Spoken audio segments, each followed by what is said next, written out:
Hello, and welcome back to another evening of quiet company and dark, familiar corridors. Tonight we're going back to Miami, or, well, Iron Lake, in a shipping container in 1973 that started all of this.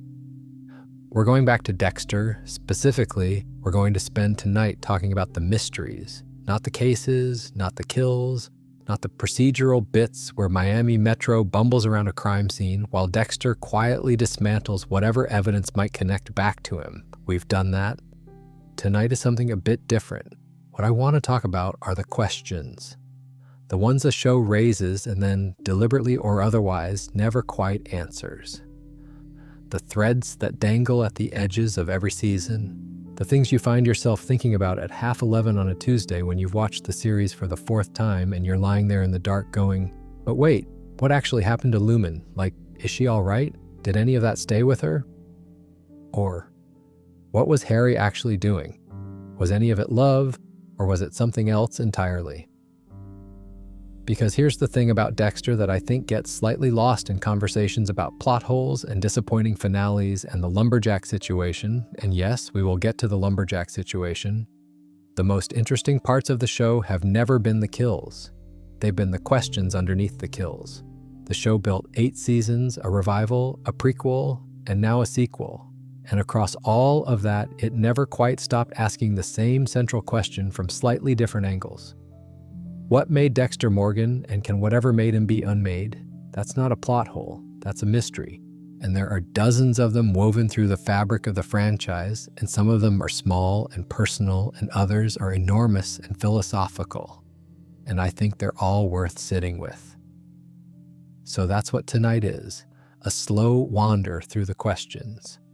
We'll start right at the beginning with the shipping container and 2 small boys and a detective named Harry Morgan, who made a choice that changed everything. Then we'll move through the rest of it. Brian, the dark passenger, the people who almost figured it all out, Rita, Lumen, Deb, Dr. Vogel, Hannah, New Blood, Harrison, all of it. There's no real order of importance here. Each section is its own thing. If you drift off somewhere in the middle, that's perfectly fine. That's rather the point, honestly. We're not building to a reveal. We're just spending time with a show that gave us a lot to think about and was kind enough to leave most of it unresolved so we'd still have things to talk about. If you're new here and you enjoy this kind of long, unhurried company, consider subscribing. There's more of this. We've done plot holes, we've done every time the mask nearly slipped, and there's plenty more of Dexter's world left to explore. But for now, get yourself settled, lights down. Let's begin at the beginning. If you want to understand what Dexter Morgan is and why none of the show's answers ever feel completely satisfying, you have to go back to 1973, to a working port in Miami, to a shipping container that sat in the afternoon heat for 2 days with 2 small boys inside it and the dismembered remains of their mother. Dexter is 3 years old when it happens. His brother Brian is 5. The mother is Rita Moser. She was an informant for a Miami homicide detective named Harry Morgan, feeding him information about a drug operation run by a man named Santos Jimenez. When Jimenez found out, he and his associates did what people like that do when they feel betrayed. They brought Laura to that container. The boys were there. They witnessed the whole thing. And then they were left in the blood for roughly 48 hours before anyone found them. The specifics of what Dexter remembers versus what he's constructed are never entirely clear. He has the images, the blood, the cold, the silence after. The show gives us glimpses of those 2 days in fragments across multiple seasons, each time adding a little more detail without ever fully completing the picture. And that incomplete picture is, I think, entirely intentional, because the show wants you to feel the gap at the center of Dexter's psychology the same way Dexter does. There's something there that he can't quite reach. What we do know is that Harry Morgan was the one who found them. And Harry wasn't there in a purely professional capacity. He was Rita Moser's handler, yes, but he was also her lover. He'd been having an affair with her for some time before her death, so when he walked into that container, he wasn't just a detective responding to a scene. He was a man who had, in some indirect way, contributed to the circumstances that put her there. His investigation, his recruitment of her as a CI, had made her a target. He adopts Dexter. He doesn't adopt Brian. Brian goes into the system. And at some later point, we never learn exactly when or under what conditions, Brian Moser becomes the person who will one day arrive in Miami as a forensic technician named Rudy Cooper and build an elaborate series of murders designed quite specifically to reach his brother. Dexter gets Harry, Harry gets Dexter. And Harry, having watched a traumatized child exhibit what any reasonable person would recognize as the early signs of something very dark indeed, decides not to seek professional help, not to put Dexter in therapy or find a specialist or do any of the things that the post-war mid-70s, admittedly limited psychological infrastructure of Miami might have offered. Instead, Harry develops a system, a set of rules. He teaches Dexter to hunt animals first, then humans. He teaches him to be precise, careful, thorough. He teaches him, essentially, how to be a functional serial killer who only kills people who deserve it. And he calls this the code. The mystery isn't whether Harry's decision was mad, because it clearly was. The mystery is what Harry thought he was doing. There are a few ways to read it. The most charitable interpretation is that Harry genuinely loved this child, saw something that felt immovable in him, and made the pragmatic calculation that if the killing instinct couldn't be removed, it could at least be directed. He couldn't make Dexter not want to kill people. So he taught him which people to kill. In this reading, the code is an act of love. Imperfect, reckless, completely illegal love, but love nonetheless. The less charitable interpretation is that Harry was managing a problem he'd helped create, and the code was as much about protecting himself and his career as it was about protecting Dexter or the public. Because if Dexter went off the rails without structure, that was a liability that could eventually connect back to Harry, a boy he adopted showing up at crime scenes. The code keeps Dexter quiet, contained, useful even. And then there's a third reading, which is perhaps the most uncomfortable, that Harry was intrigued, that there was something in him that found the project interesting. Dr. Vogel, who we'll come to properly in a later section, will eventually reveal that she helped Harry design the code, that it was in part a clinical framework, that Harry consulted with a neuropsychiatrist about how best to shape a child who appeared to be a psychopath, which means Harry didn't just make this decision alone in his kitchen. He sought expert input. He planned. He was, in some meaningful sense, an architect of what Dexter became. None of these interpretations fully cancel the others out. They all live in the show simultaneously, and the show never adjudicates between them. What I keep coming back to, though, is the split. Brian and Dexter. Same container, same 2 days, same blood, same mother. Different adoptions, different outcomes. The show's implicit suggestion is that what separated them was Harry's intervention, that Dexter had structure imposed on him and Brian didn't, and that's why Dexter is a controlled killer and Brian is a chaos agent. But that explanation only goes so far, because plenty of children who experience terrible trauma and receive no support don't become serial killers. And the code doesn't actually explain why Dexter is compelled to kill in the first place. It only explains how he manages that compulsion. The question of what Dexter actually is, what the container made, whether it made anything at all or simply revealed something that was already there, is the question the show circles for 8 years without ever landing on. And I find that fascinating rather than frustrating, because I don't think there is a clean answer. The show is, in the end, about a particular kind of not knowing, the kind that lives at the center of every person's understanding of themselves. We construct stories about why we are the way we are. We point to the container, we name the dark passenger. And somewhere underneath all of that, the actual cause remains obscure. Dexter was 3 years old. That much is certain, everything else is inference. One of the quieter structural tricks the show pulls in its earlier seasons is that Harry Morgan is already dead by the time the story begins.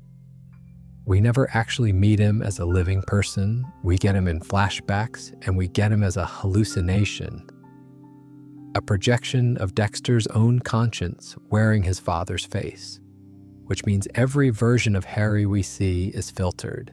It's either Dexter's memory or Dexter's mind, and neither of those is an unbiased narrator. This is worth keeping in mind when the show starts revealing things about Harry that complicate the saintly image, because Dexter has spent his whole life carrying a particular version of Harry: principled detective, devoted father, the man who saved him and gave him purpose. And the revelations of the middle seasons hit that version pretty hard. The first complication is Harry's suicide. We learn about it in Season 2 through Dokes of all people, who taunts Dexter with the knowledge that there's something the higher-ups at Miami Metro didn't want anyone to know about Harry's death. When Dexter pushes Matthews on it, the truth comes out. Harry didn't die of heart disease. He overdosed on his heart medication. He killed himself. And the reason, the moment that tipped him over, is devastating in its specificity. Harry walked in on Dexter in the middle of disposing of a body. Not a monster in the particular sense Dexter uses that word, just a man Dexter had killed and was now carefully dismembering. Dexter, who was apparently quite cheerful about it and hoped Harry might be proud, looked up to find his father white-faced at the doorway. Harry vomited, backed away, said, "Stay away," and was dead not long afterward. There's a particular kind of tragedy in that. Harry spent years building something, teaching Dexter, refining the code, convincing himself that what he was doing was right, or at least necessary. And then he came face to face with the actual physical reality of it, and he couldn't bear it. He'd been able to imagine the code in the abstract. When he saw what the code produced, he fell apart, which raises the question, what did Harry actually believe he was creating? Did he think the code would make Dexter more human, more controlled? Did he tell himself that Dexter's kills would feel different from ordinary murders because the victims were criminals?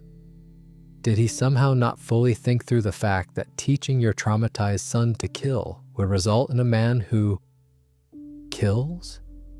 The answer is probably something messy and human, which is that Harry believed what he needed to believe because the alternative, admitting that he'd made a catastrophic decision and that this child was now beyond any ordinary help, was unbearable.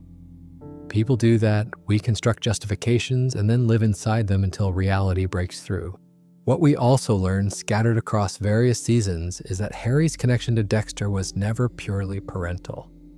There was guilt there, complicated, possibly profound guilt. Laura Moser died because she was Harry's CI. She died in some chain of causality because Harry brought her into his professional life and didn't protect her adequately. Adopting her son was, at the very least, tangled up with that guilt. Whether it was motivated by it is never fully established, but the tangle is there. Harry also kept Brian's existence from Dexter for his entire childhood. He knew Dexter had a biological brother. He knew that brother was in the system. He chose not to tell Dexter and never explained why.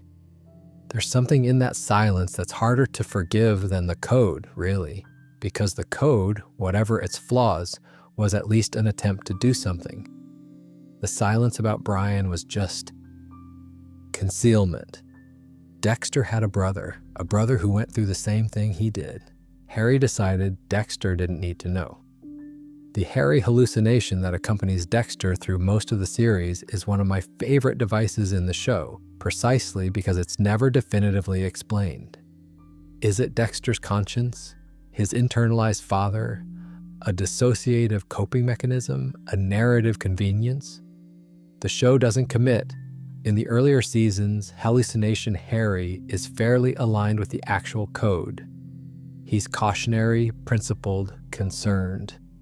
As the show progresses and Dexter's circumstances become more complicated, hallucination Harry becomes less reliable. He expresses doubt. He challenges things. He sometimes seems to reflect not what Harry would have said, but what Dexter needs to hear. There's a wonderful moment in Season 7 where Dexter and Hannah are talking about the dark passenger and Harry's ghost pipes up. "I gave you the code. The dark passenger was all yours." It's one of the most loaded lines in the whole series because it's Dexter's own mind, via his dead father's image, telling him that the thing he's blamed for his nature was actually his own construction. That's not Harry talking, that's Dexter working something out. And that's the ultimate mystery of Harry, I think. Not whether he was good or bad, because he was clearly both, but what Dexter actually retains of him. The code, yes, the discipline, the careful selection of targets, but also this projection, this ongoing internal conversation with a man who's been dead for years, which suggests that whatever Harry was or wasn't, Dexter needed him enough to keep him alive in his own head long after the real version was gone. The thing the show handles beautifully and quietly is that Dexter's relationship with Harry is in some ways the only genuinely intimate relationship he ever has. It's the one where he doesn't perform, where the mask comes fully off. And the fact that it's a relationship with a hallucination, with his own internal construction of a dead man, says something quite profound about the degree to which Dexter is, at the deepest level, alone. Original Sin, the prequel series, adds another layer to this by showing us young Harry as a living, breathing, complicated person rather than a memory. Christian Slater's Harry is warmer than you might expect and also more frightened.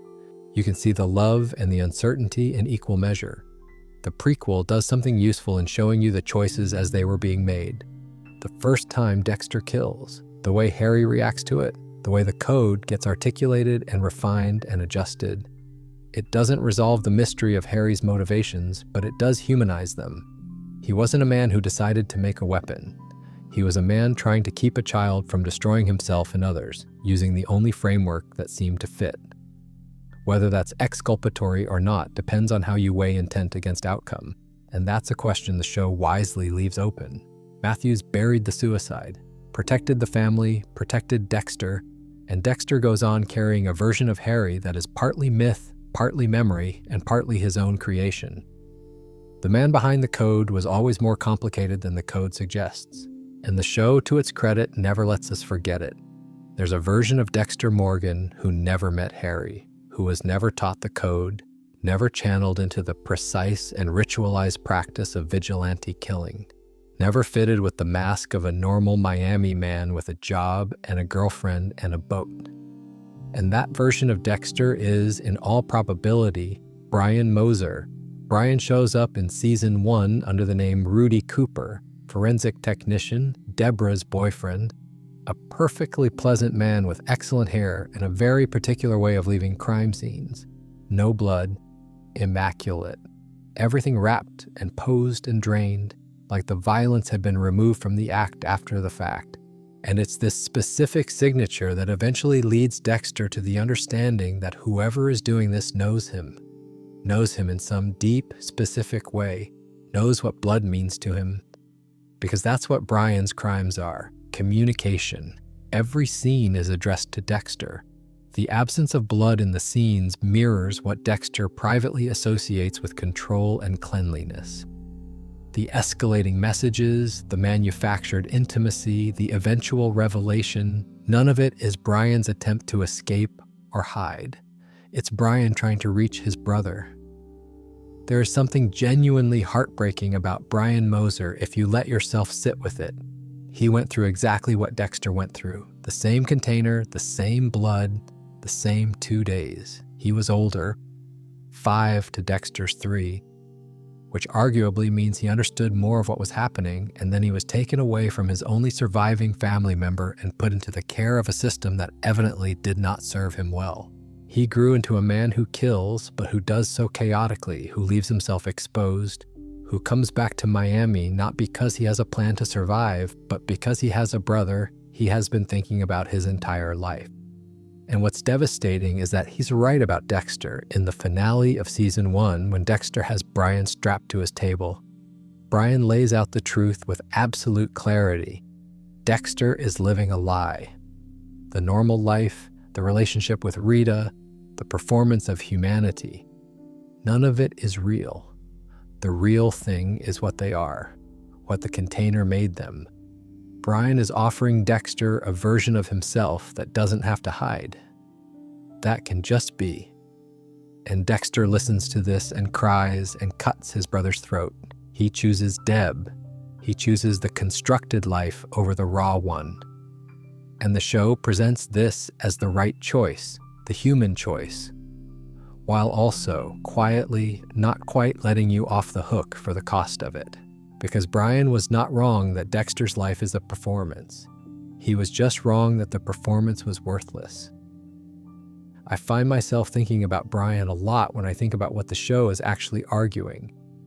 The show's thesis, more or less, is that Dexter's connection to other people, however imperfect, however mediated by the mask, is real and worth preserving. That the love is real even if the self it operates from is constructed. Brian represents the alternative, pure authenticity, no performance, full expression of what you are. And the show says no to that, decisively, and yet Brian keeps coming back. In Season 2, in flashbacks, in Season 6, as a vision, in Season 7, briefly. The show can't quite leave him buried, which I think is because Dexter can't leave him buried. There's grief there that never gets properly processed. Dexter cries after the kill and then the show moves on, but the grief doesn't move on in the same way. It resurfaces as hallucination, as a recurring image, as a presence that the narrative can't quite excise. The mystery Brian's arc leaves open is a profound one. Was there any path, after that container, after that adoption split, in which Brian became something other than what he became? The show implies the code is what made the difference for Dexter, but the code is predicated on the code's designer having been there to implement it. Take Harry out of the equation, and Dexter presumably ends up closer to Brian than to the person we meet in Season 1, which means the difference between Dexter Morgan and the ice truck killer is, in large part, Harry Morgan. And Harry Morgan made his own mess of things, as we've established. The code didn't come from a clean or morally unambiguous place. It came from guilt and grief and a man trying to manage a situation he'd partly caused. And it worked in the specific sense that Dexter is still standing at the end of 8 seasons, still functional, still capable of something like love. Whereas Brian is dead at 26, throat cut by the only person who could have saved him. There's no way to know whether, given different circumstances, Brian's story could have been different. The show doesn't speculate. It gives us what happened and leaves the counterfactual to us. But I think the reason Brian remains so present in Dexter's hallucinations, in the fan discussions, in the uncomfortable warmth some people feel toward him, is that he represents the question the show is most afraid to fully answer, the question of what Dexter is at the bone, and whether the code was a remedy or just a very sophisticated kind of suppression. At some point when Dexter was around 12 years old, he came up with a name for the thing inside him. He called it the Dark Passenger, and Harry heard the phrase and let it go, and it became part of the private vocabulary of the Morgan household. A way of referring to the killing urge as though it were a separate entity, something that rode along, something that arrived uninvited, something that Dexter was in some sense not responsible for. Because it wasn't him, it was the passenger, he was just the vehicle. This is either one of the most insightful psychological framings in the show or one of the most convenient. Possibly both. The first time the phrase gets seriously interrogated is in Season 7, in a scene where Dexter is talking to his hallucination of Harry, and the question comes up of where the name actually came from. Harry, hallucination. Harry, which as we talked about earlier is really just Dexter's own mind, says something that lands quite hard. I gave you the code. The Dark Passenger was all yours. And then, a moment later, I meant you were traumatized, Dexter, not possessed. That's important, because the way Dexter has always talked about the Dark Passenger is in the language of possession. Something got into him. It entered during the container, during those 2 days, and it has been with him ever since. It's separate from him. It has its own appetites. When it wants to kill, he can manage the timing and the target, but he can't simply decide not to feel it. He can't just not be what he is, and the hallucination of Harry, who represents Dexter's own most searching self-knowledge, says, no, that's not what I meant. I said you were traumatized. The passenger was something you built. Hannah McKay pushes this further. She and Dexter have a conversation in Season 7 that's one of the most philosophically alive exchanges in the whole series. Hannah has a habit of naming her own difficult impulses rather than performing remorse for them, and she looks at Dexter's dark passenger framing with something like impatience. She tells him he names things to avoid responsibility for them, that calling it a passenger implies he's not the one driving. And Dexter, to his credit, engages with this seriously. He says at one point words to the effect of, "If there's no dark passenger, then I'm responsible for everything I've done." And that's such an honest statement that it stops the conversation rather than continuing it, because of course, that's exactly what's at stake. If the dark passenger is real, a genuine psychological condition, something neurological and involuntary, then Dexter is, at least in part, a victim of his own neurology. If it's a construction, a story he tells himself to make the killing feel less chosen, then he's just a man who kills people and has decided not to feel bad about it. The show never lands on either side of this, and I think that's actually the right call, because the real answer is probably both. Trauma does produce genuine changes in neurology and behavior. Dexter's urge to kill is almost certainly not something he invented for convenience, but the specific shape the killing takes, the ritual, the blood slides, the particular way he identifies and selects and processes victims, that's been constructed over years, some of it by Harry, some of it by Dexter himself. The passenger is real. The extent to which it absolves him is not something the show is willing to calculate. Dr. Vogel, whom we'll talk about in detail later, introduces a different framing in Season 8 that's worth touching on here. The idea that psychopaths are not disordered, but rather a kind of evolutionary adaptation, that the traits associated with psychopathy, lack of conventional empathy, facility with deception, reduced fear response, are useful in certain environments and were presumably selected for at some point in human history. She sees Dexter not as broken, but as a particular kind of functional. This framing is attractive to Dexter because it removes shame. If you're not disordered, you're not wrong. You're just different. And different can be accommodated, managed, even celebrated in the right context. The problem is that Vogel's framing, however intellectually interesting, doesn't actually engage with the moral weight of what Dexter does. Evolutionary adaptation doesn't tell you whether it's all right to kill someone, even someone who has themselves killed. It just provides a biological context. And Dexter, who is smarter than he sometimes lets on, knows this. He uses Vogel's framework when it's useful to him and quietly sets it aside when it isn't. What the dark passenger framing ultimately does, and this is where it crosses from psychology into something more like narrative function, is give Dexter a way to live with himself. It creates a distance between him and his actions. He's not a man who chooses to kill. He's a man who has something in him that kills, and he manages it as best he can. The code keeps it directed at people who deserve it. The ritual keeps it controlled. The passenger is real, but Dexter is its keeper, and that's a coherent enough story to build a life around. It just isn't, as the show gradually acknowledges, the whole truth. Because if it were purely involuntary, you'd expect the killing to be something Dexter endures rather than something he derives genuine satisfaction from. And the show is always honest about the satisfaction. Dexter doesn't just kill because he has to. He kills because it feels right. Because it feels, in his word, necessary. Because there is genuine pleasure in the hunt, in the kill room, in the specific rituals he's developed around the act.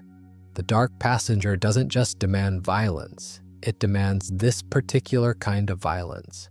Precise, controlled, ceremonial. That's not the behavior of a man being driven by a force outside himself. That's a man who has built something he's quite proud of. The blood slides are maybe the clearest evidence of this. Keeping a blood slide from each kill, a small glass trophy, a record, a collection, is not something a man does because he has to. It's something a man does because he wants to. Because he's proud of what he's done and wants to hold on to it. The dark passenger doesn't collect trophies. Dexter does. So, trauma or compulsion or construction or choice, The show says all of these and commits to none of them. And I think we should be grateful for that, because a clean answer would be a smaller story. The mystery is where the complexity lives. One of the things the show does quietly and consistently across its entire run is this. Every person who correctly identifies Dexter as a killer is either killed, discredited, or simply runs out of narrative momentum and stops. There's a pattern so consistent that it starts to feel less like coincidence and more like the show acknowledging something dark about its own mechanics. The correct suspects must be neutralized because the show needs Dexter to survive, and the moral weight of that necessity is enormous and largely unacknowledged. James Dokes spots something wrong with Dexter in the very first episode. He can't articulate it precisely. There's no evidence. It's instinct, the kind of gut read that experienced detectives ever develop after years of interviewing people who are hiding things. Dokes has it in abundance, and what he reads in Dexter is a profound wrongness. Not the specific wrongness of a serial killer, necessarily, but something off, something performed, something that doesn't add up. He spends most of seasons 1 and 2 acting on this instinct, and the show consistently frames him as a problem for Dexter to manage rather than a man doing his job correctly, which is the show's narrative necessity bleeding into its moral framing in a way that's occasionally uncomfortable. Dokes is right. He's one of the only people in the entire series who is straightforwardly right about the central thing, and the show needs him to be wrong, or at least unable to prove it. He ends up in a cage in the Everglades, trapped by Dexter, kept alive because Dexter can't quite bring himself to kill a police officer. And then Lila, the chaos element of season 2, blows up the cabin and Dokes dies in the explosion. The Bay Harbor butcher case closes, and James Dokes, the man who never stopped trusting his instincts about Dexter Morgan, is remembered in Miami forever as the Bay Harbor butcher. His reputation, his legacy, everything he built across a career of genuine police work, all of it rewritten. He's the monster now, and the actual monster goes home and makes pancakes. The show doesn't really grapple with this. It acknowledges the wrongness of it, briefly, in the way that Hallucination Harry sometimes does, but it moves on. Because it has to. The story requires it. But the injustice is there, and it sits. Quinn is the more interesting case in some ways because he gets further than Dokes in a different direction. Quinn's suspicion of Dexter isn't based on gut instinct.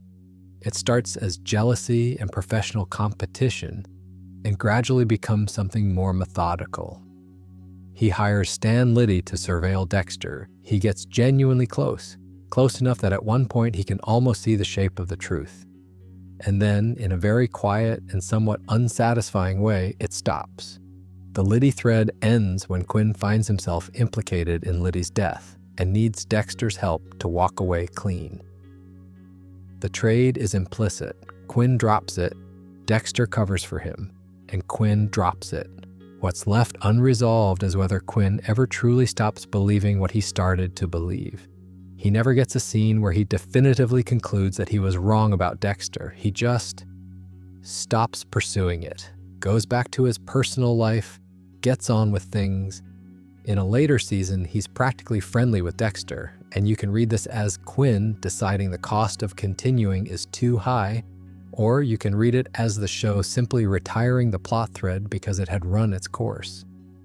I lean toward the latter, honestly. Quinn's suspicion was always more of a narrative pressure valve than a genuine threat to Dexter, and once it had served its function, the show let it quietly expire. Maria Laguerta is something else entirely. She comes at this from a specific angle. She genuinely believes Dokes was innocent. She knew Dokes well enough to know he wasn't capable of the Bay Harbor butcher's kills, and she never quite accepts the official verdict even when the case is closed. She spends years keeping a small, private flame of suspicion alive, and in season 7 she picks it back up properly, and what she does with it is methodical and impressive. She builds a case, she follows the evidence, she finds Dexter's boat records, she identifies the pattern, she presents it to Matthews, who shuts her down, and then she keeps going anyway. She is right, she builds the case to prove it, and then Deborah shoots her. The Lagerta storyline is the one that sits the most uncomfortably in retrospect, because it's not just about Dexter evading detection, it's about Deborah being forced to choose between her brother and her morality, and choosing her brother. And the choice costs her Maria Lagerta's life and costs Deborah something essential about herself that she never fully recovers. The Lagerta thread isn't tidied away, it has real, lasting consequences. Deborah is never the same afterward. But Lagerta's vindication and the thing she was killed for pursuing never comes, at least not within her own story. In New Blood, Angela Bishop independently reconstructs a version of the same case that Lagerta was making, and she gets further with it. But by that point, Dexter is already dead. Lagerta never gets to be right in a way that anyone acknowledges. What these three stories share is a structural feature of the show that's worth naming. Dexter's survival depends not just on his own competence, but on the incompetence or bad luck or compromised integrity of everyone around him. The show wants Dexter to be smart and careful, and he is, genuinely, but he's also extraordinarily lucky. The people who come closest to catching him are derailed by circumstance more than by Dexter's countermoves. Dokes dies in an explosion caused by a woman Dexter didn't even deliberately send to the cabin. Quinn gets himself implicated in an unrelated death and trades his suspicion for Dexter's help. Lagerta gets shot by the last person either of them would have expected. In any real police investigation, the consistency of these near misses would itself be suspicious. Three separate investigators, all pointing at the same person, all neutralized in different ways. That's a pattern. But Miami Metro doesn't connect those dots, and the show doesn't ask us to. We're meant to read these stories as Dexter surviving through skill and luck in the darkness of the universe, rather than as evidence of an ongoing and escalating cover-up. And that works mostly as long as you don't stand back and look at all three of them at the same time, which is of course exactly what we're doing tonight. Rita Bennett appears in the pilot episode as a practical solution to Dexter's social camouflage problem. He needs a girlfriend, someone who establishes him as a normal person, someone whose presence in his life makes the performance of normalcy more convincing, someone with enough of her own baggage that she won't pry too hard into his.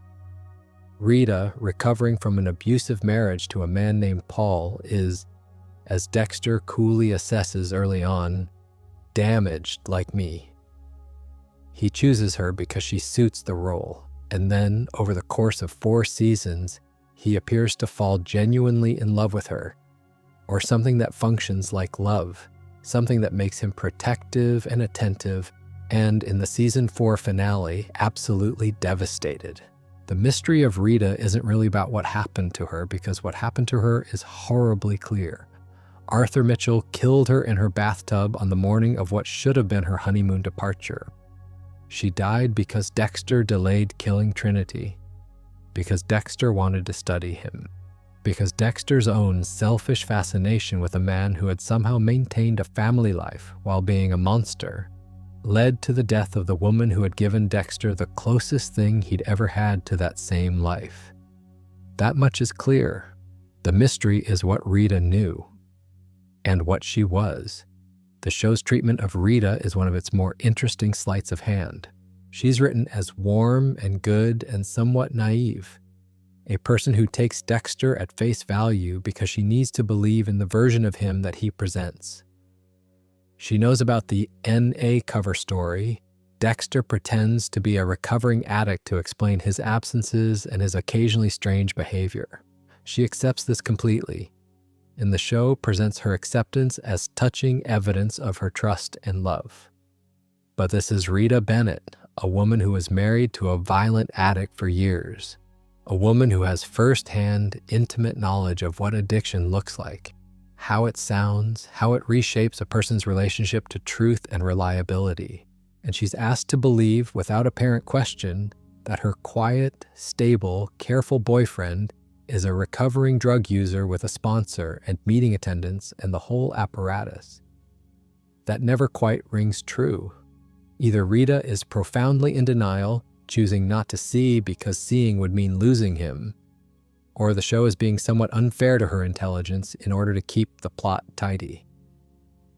There are moments where you sense the show catching itself.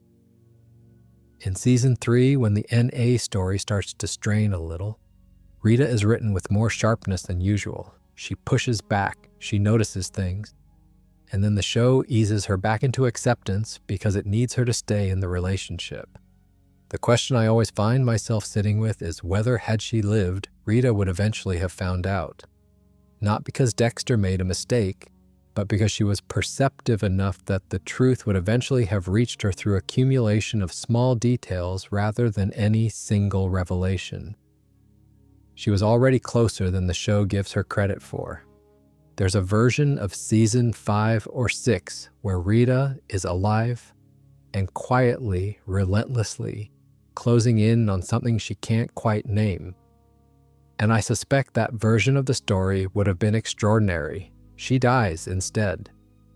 And the specific manner of her death, in a bathtub, her infant son Harrison sitting in her blood on the floor, closes the loop on Dexter's origin in the most brutal possible way.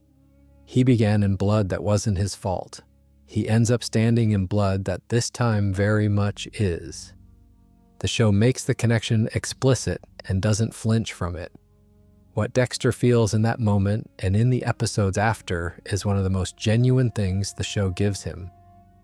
Grief and guilt tangled together. The season that follows, Season 5, the Lumen season, is built on what that loss did to him. And while it doesn't resolve the question of what Dexter and Rita actually were to each other, it does establish that losing her was not merely losing a prop. Something real was destroyed. I find myself wishing the show had given Rita a bit more room. She was always somewhat in service of Dexter's story rather than having a fully realized one of her own. Her children, Aster and Cody, are in that same position. We'll come to them a bit later. Present as emotional stakes rather than fully developed people. The show is Dexter's, told from inside his head, and Rita was always partly a function of that point of view. Which is a shame, because the woman who managed a genuinely abusive first marriage and came out of it still warm, still trusting, still willing to try again with this strange, beautiful, distant man, that woman deserved a bit more of the camera. Season 5 is not, by general consensus, the best season of Dexter.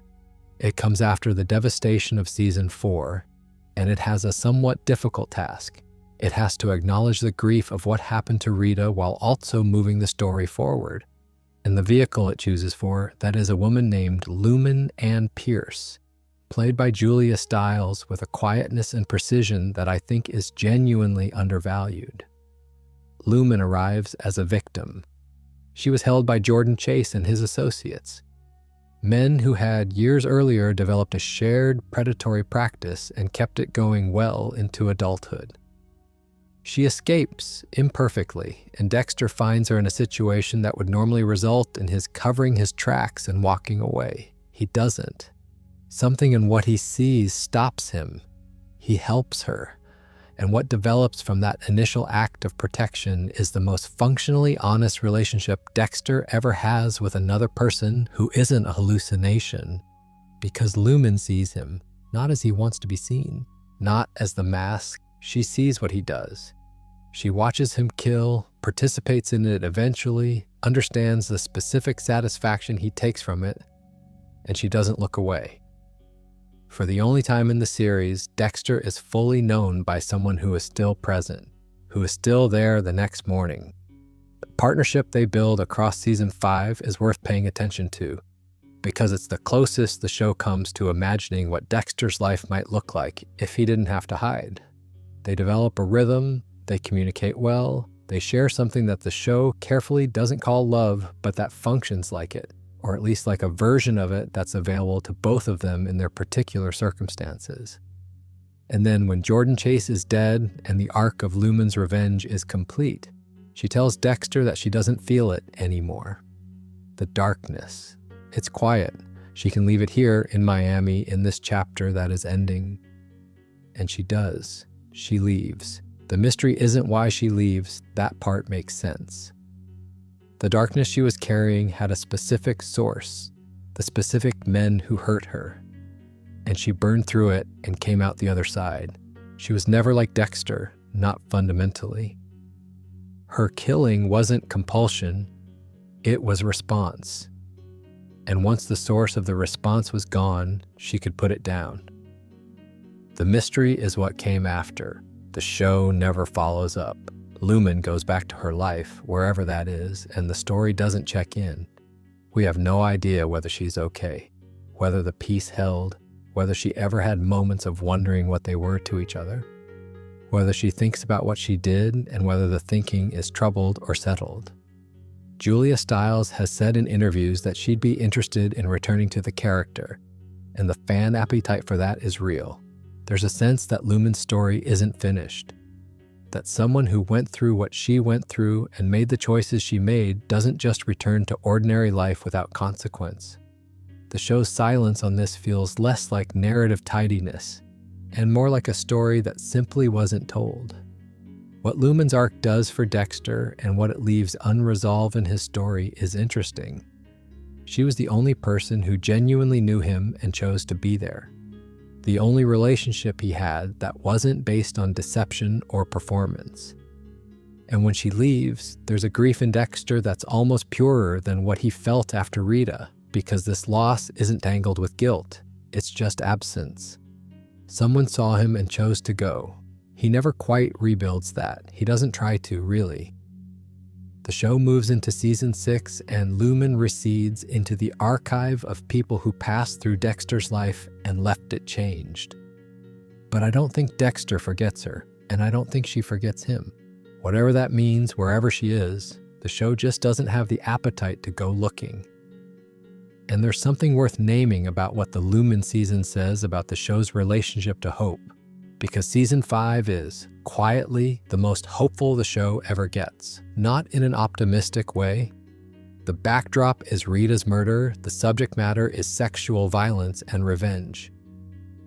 But in the specific sense that the season allows for the possibility that something genuine can exist between two people who are both broken and both honest about it.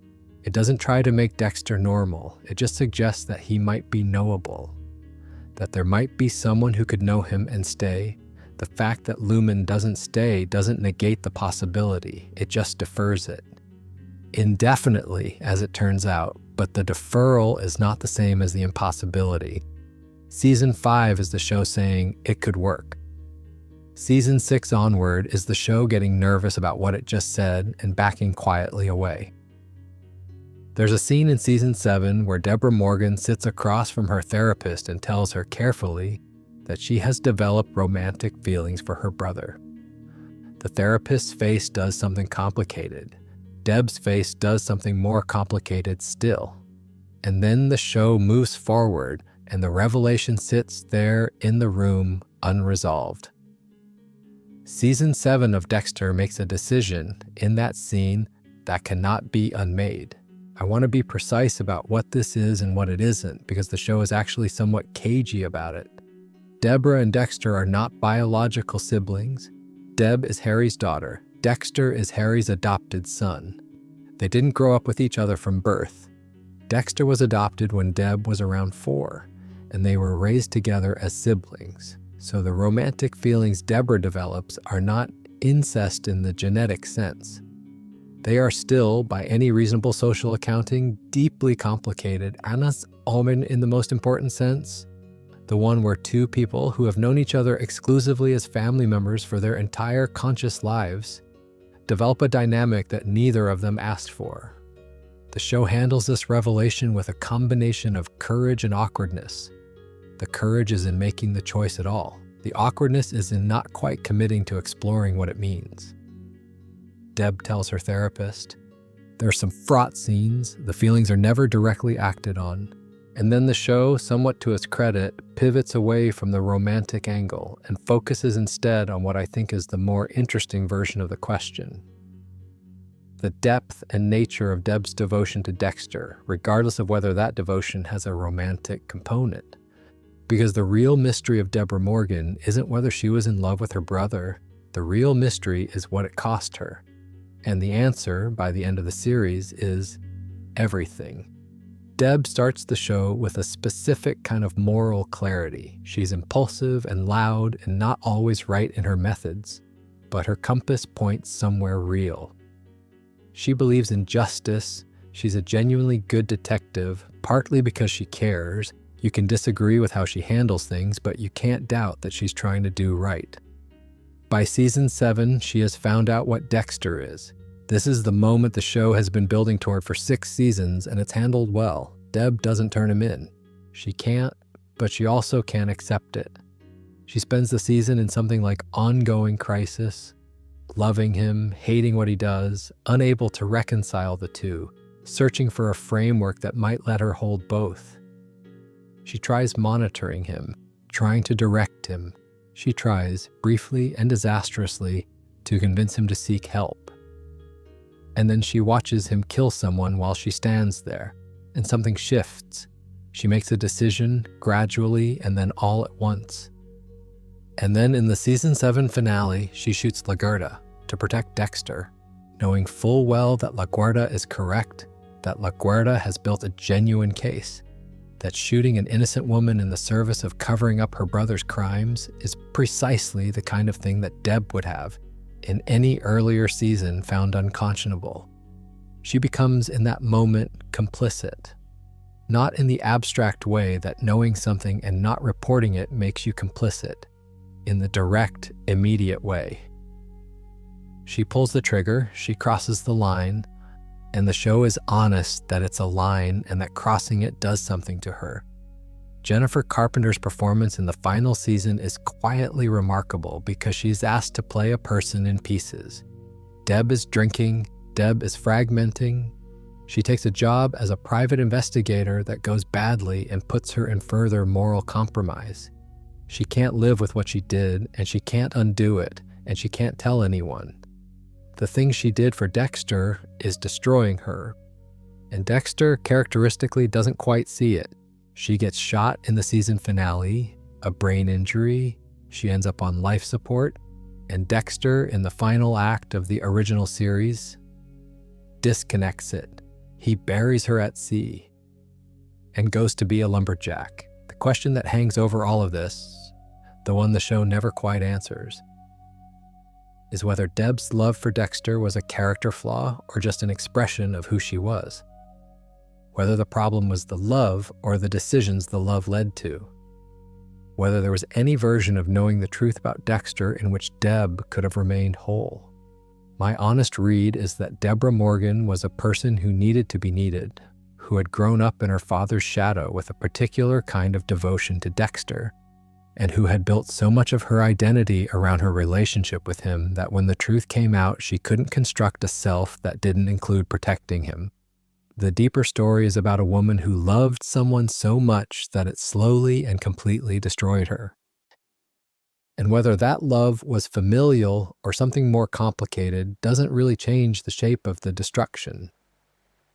Dr. Evelyn Vogel arrives in season 8, and the show frames her arrival as a late-game revelation. A neuropsychiatrist, a specialist in psychopathy, and the woman who helped Harry Morgan design the code. She's played by Charlotte Rampling with a particular kind of clinical warmth.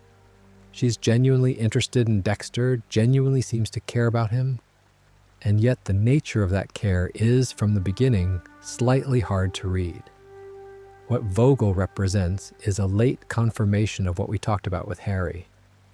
The code was never purely his invention, never just a father's improvised act of love. She was there, she contributed, and that changes the emotional texture of it considerably. Vogel's clinical view of psychopathy is, honestly, the part of season 8 I find most unsettling in retrospect. Not because she's violent, but because she's so completely comfortable. She believes that psychopaths are not disordered, not broken versions of a normal template, but rather a distinct psychological type, one that is, in her words, a perfect evolutionary design. No conscience, no conventional empathy, no fear of consequences in the ordinary sense. She doesn't see Dexter as damaged. She sees him as an example. And there's a troubling quality to the warmth she directs at him, because you get the sense that part of what she feels for him is the satisfaction of an academic looking at successful fieldwork. Was Dexter a subject to her? The show raises the question and doesn't fully answer it. Vogel clearly has genuine affection for him, but affection and use are not mutually exclusive, and the code she helped design has the fingerprints of someone who found the project clinically interesting alongside its humanitarian justifications. She's not cynical about it, but she's also not selfless. The code wasn't built purely to protect Dexter, it was built to make him functional, to make him useful in the specific sense that a contained and directed psychopath is a useful thing to have on a homicide team. Vogel sees Dexter throughout season 8 as her greatest work. That's not a parent, that's a creator. The brain surgeon, when he's eventually revealed, is Vogel's own son, Oliver Saxon. He's also a psychopath, one who didn't get the code, one who went in the direction Brian Moser went.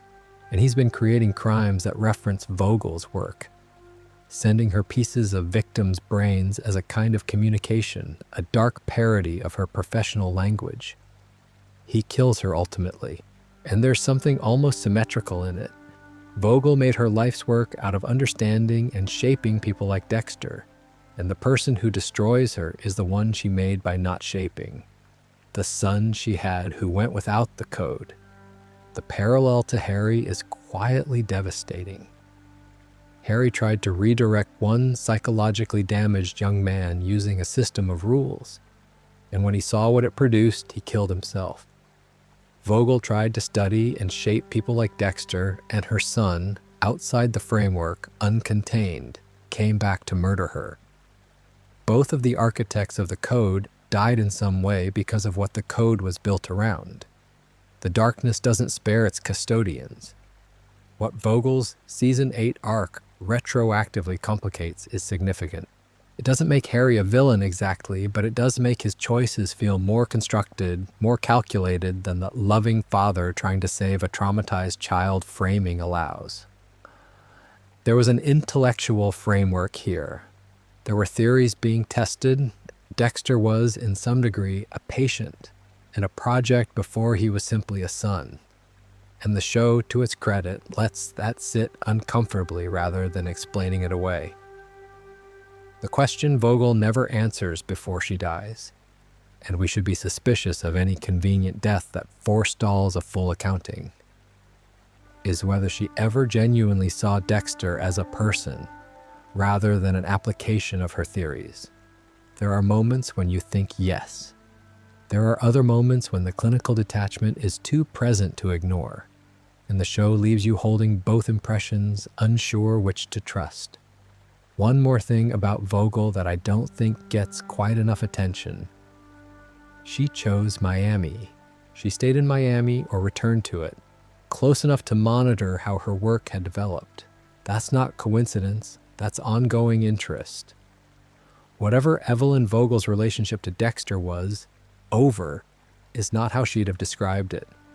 Hannah McKay is introduced in Season 7 as a suspect in a poisoning case and promptly becomes something considerably more interesting. She's a woman with a history of killing, beginning in adolescence, with a counselor at a camp she attended, and continuing through a marriage to a wealthy man who died under circumstances that could charitably be called suspicious. She doesn't pretend to be something she isn't. She's one of the few people in Dexter's orbit who doesn't apologize for what she is, and there's something in that which Dexter finds magnetic. Their relationship develops into one of the show's more genuinely compelling romances, partly because it's between two people who are both, in some fundamental sense, operating outside the normal moral framework, and neither of them is performing remorse for it. They understand each other in a way that's almost relaxing. No masks required, no elaborate cover stories to maintain. They're just two people who kill having dinner. Hannah is also, importantly, good at it. She's careful and observant and not prone to panic. She becomes a fugitive in Season 8. The law catches up with her. She escapes. She goes underground. She resurfaces when Dexter's situation becomes dire enough that she's willing to risk exposure. She's protecting him.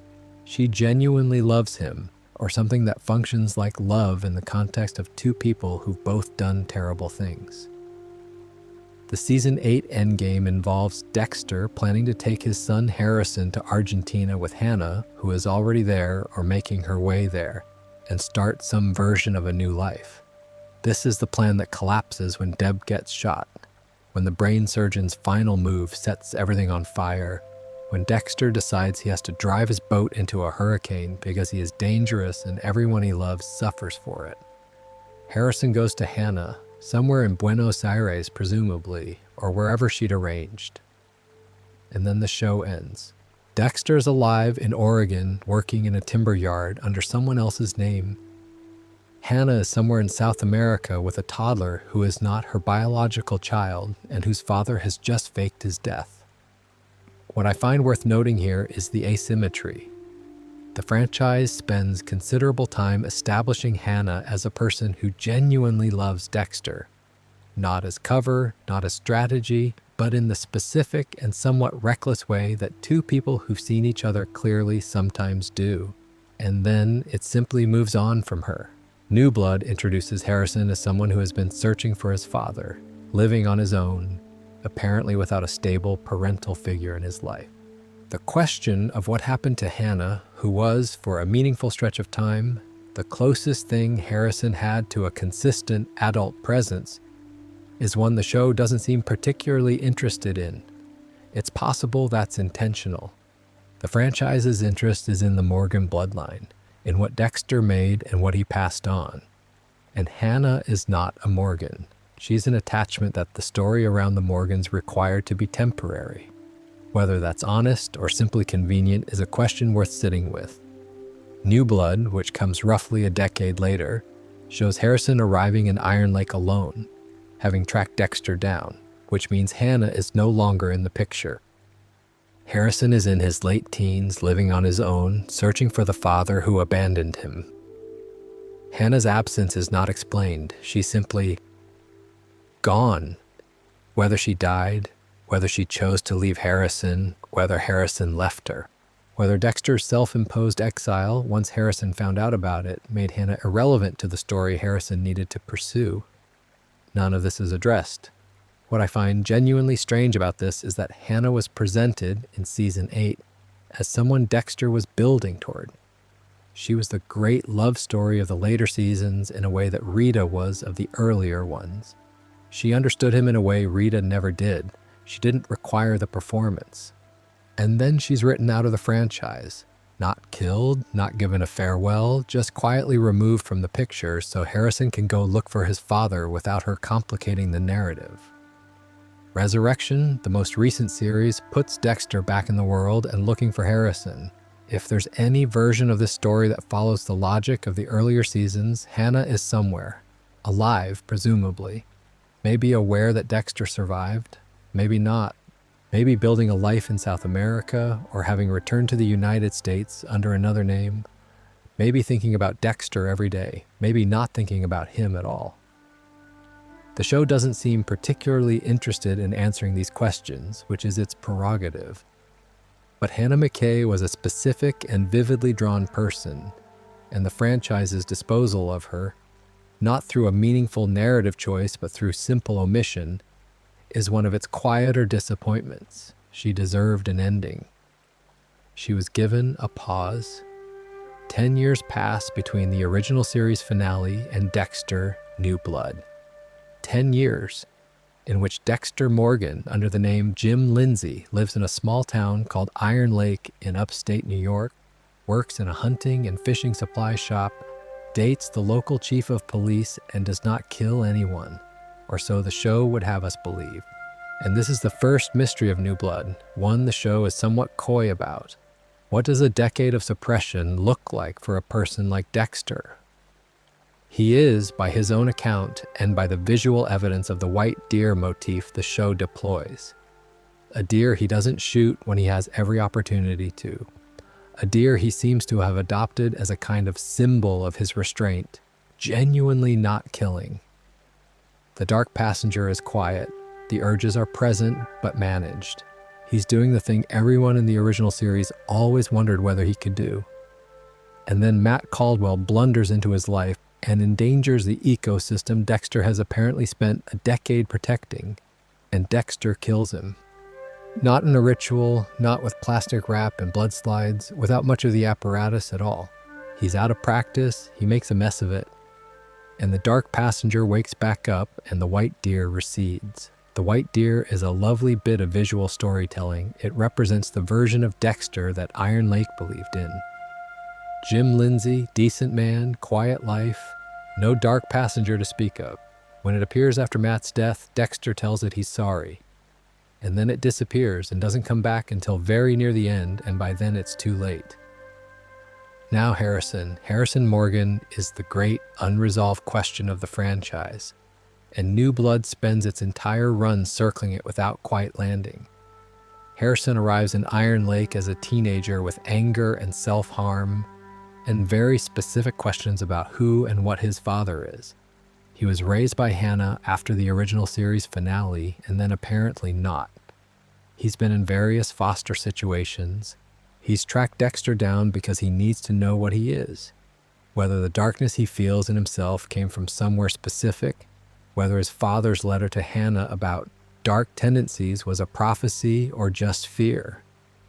The show's answer is deliberately ambiguous.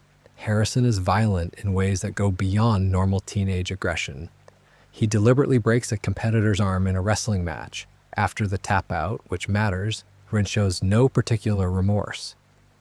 He was involved in a situation at a previous school involving a classmate that the show hints at but doesn't fully explain. He has a pattern. But is it the same pattern? Is Harrison a psychopath in the clinical sense that Dexter is? Or is he a traumatized kid who has been through genuine hardship and doesn't yet have the tools to manage his impulses?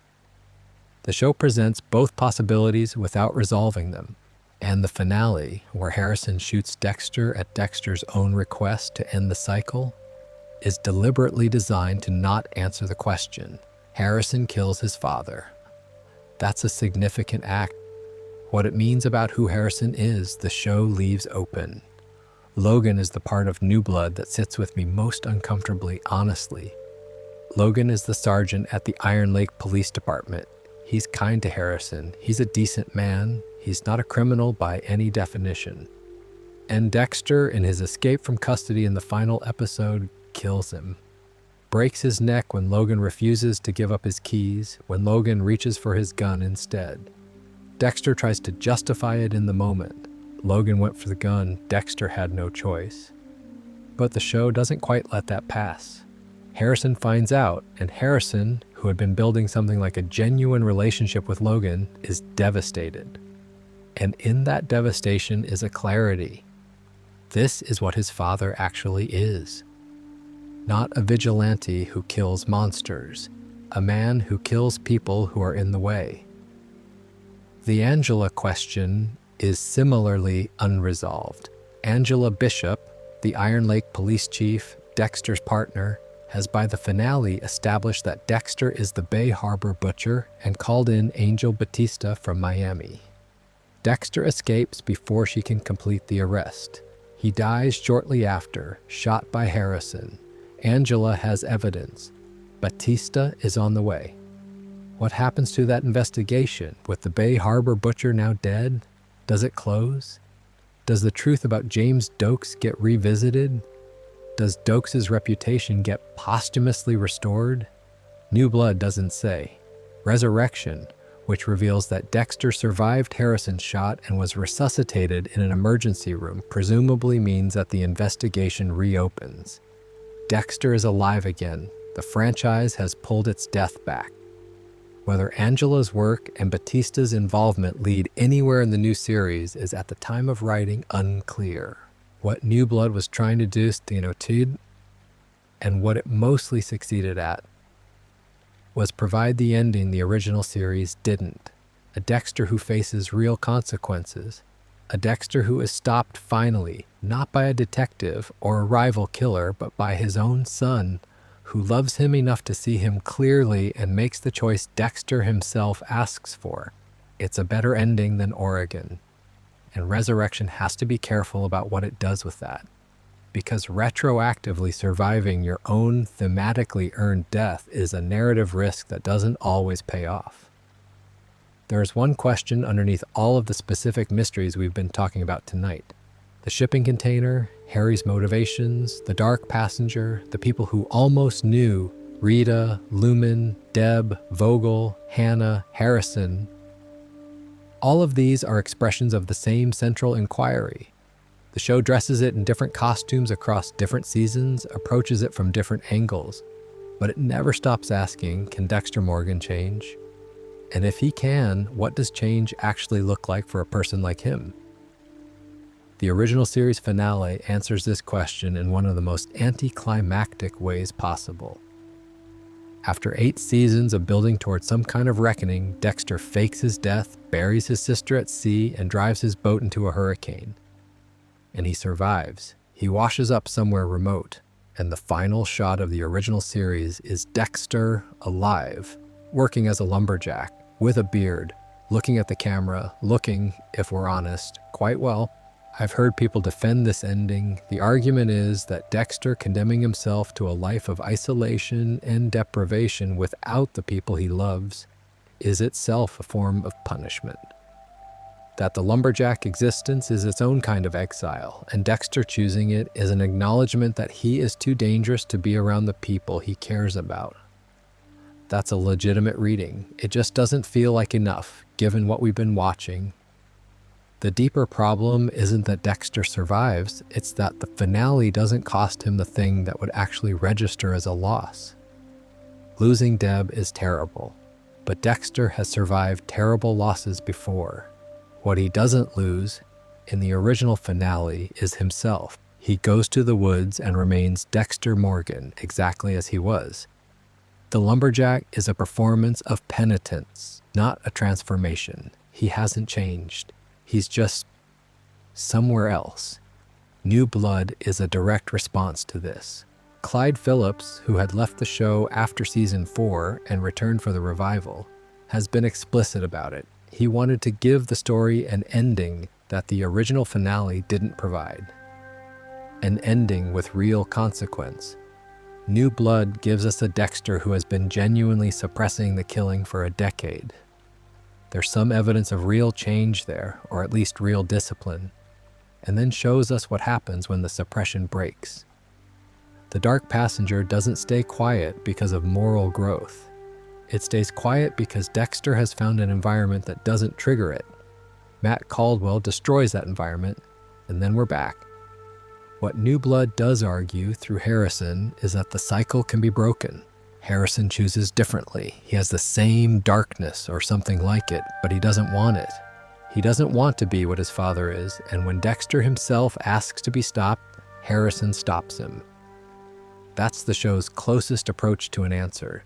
You can't fix Dexter, but you can refuse to become him. The choice that Dexter never quite made, his son makes.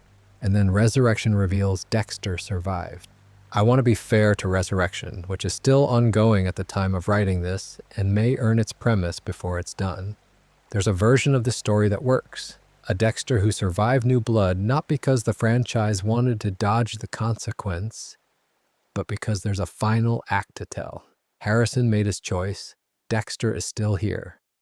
What does that mean for both of them? That could be interesting. The presence of Uma Thurman and Peter Dinklage suggests the show is taking it seriously as a production. But the structural problem remains. The most thematically earned ending the franchise ever produced was Harrison shooting Dexter. That was the answer. Dexter didn't change.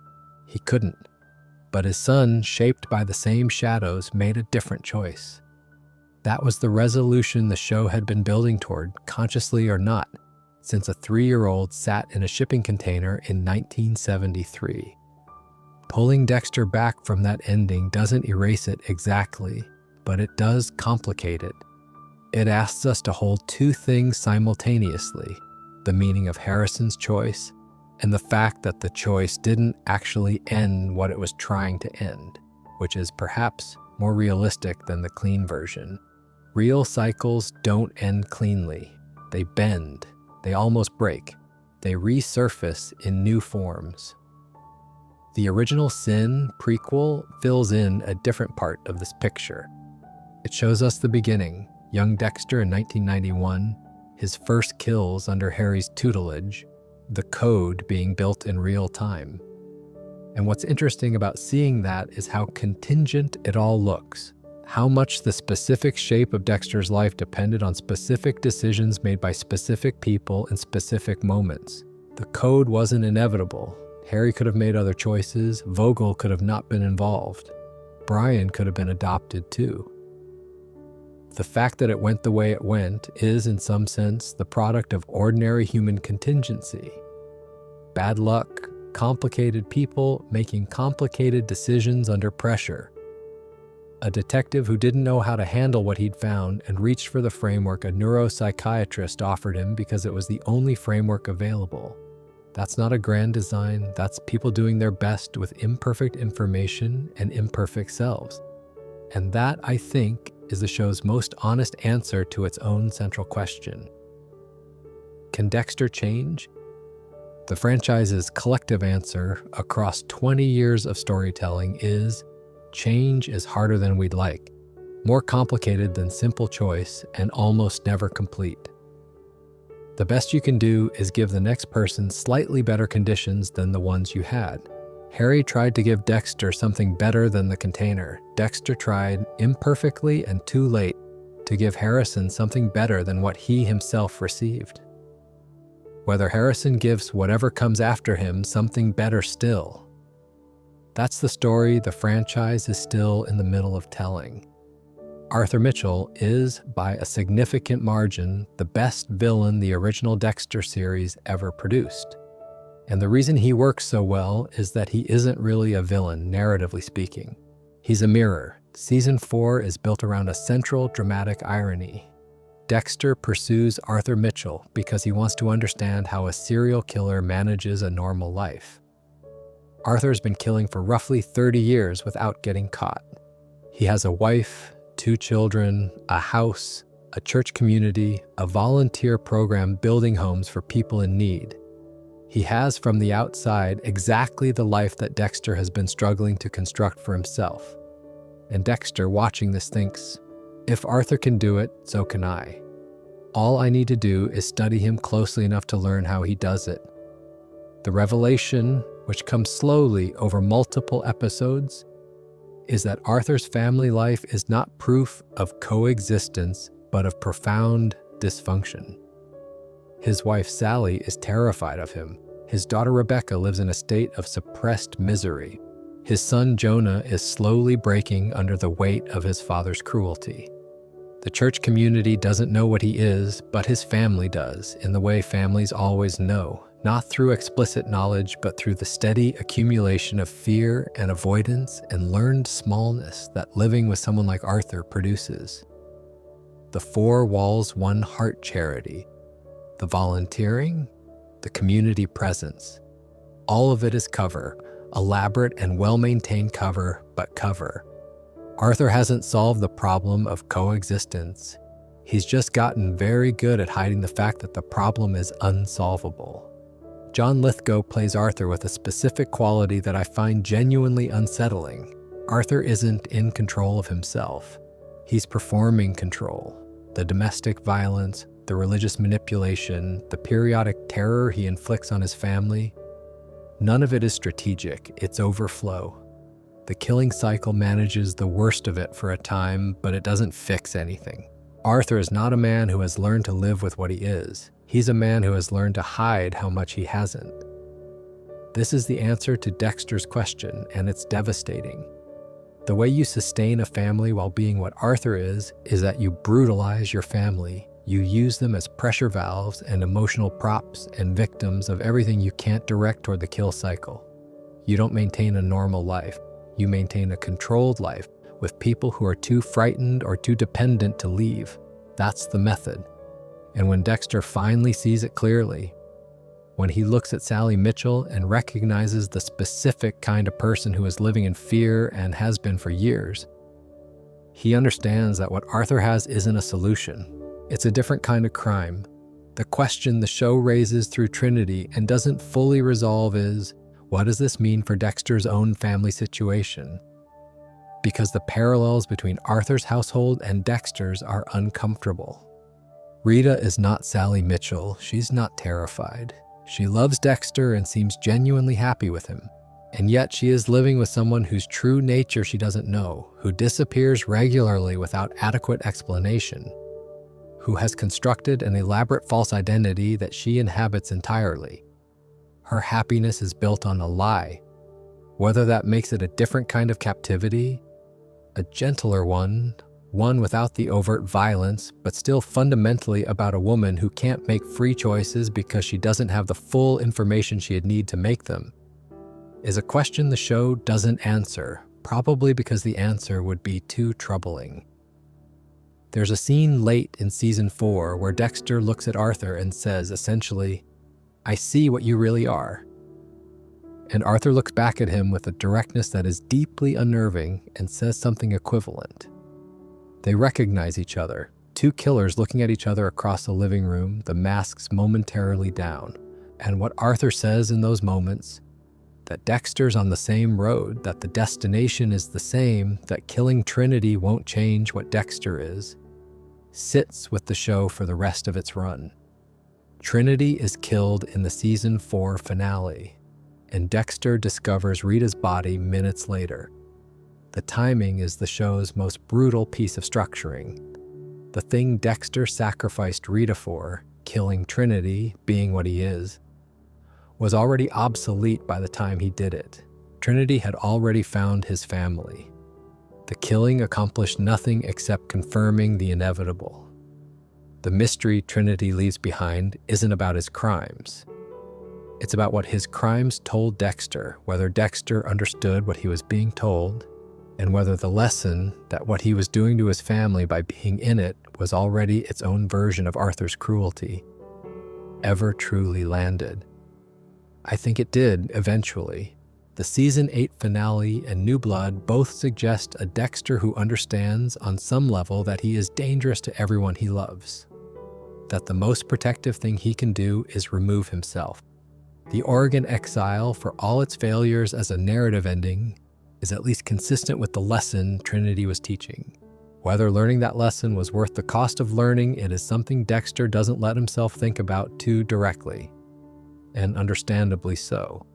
At some point in his career as the Bay Harbor butcher, Dexter developed a practice of taking a small blood sample from each victim and pressing it between 2 glass slides. He keeps these slides in a wooden box hidden in his air conditioning unit, and he has somewhere in the region of 30 to 40 of them, or considerably more depending on how you count his full career and what the show is willing to imply about his body count. The box is his secret record, his archive. In season 2, when divers discover the garbage bags of dismembered victims in the bay, this slide collection becomes one of the central forensic red herrings. Bay Harbor. Butcher behavior includes blood slides. Dokes used to take blood slides from crime scenes, therefore Dokes is the suspect.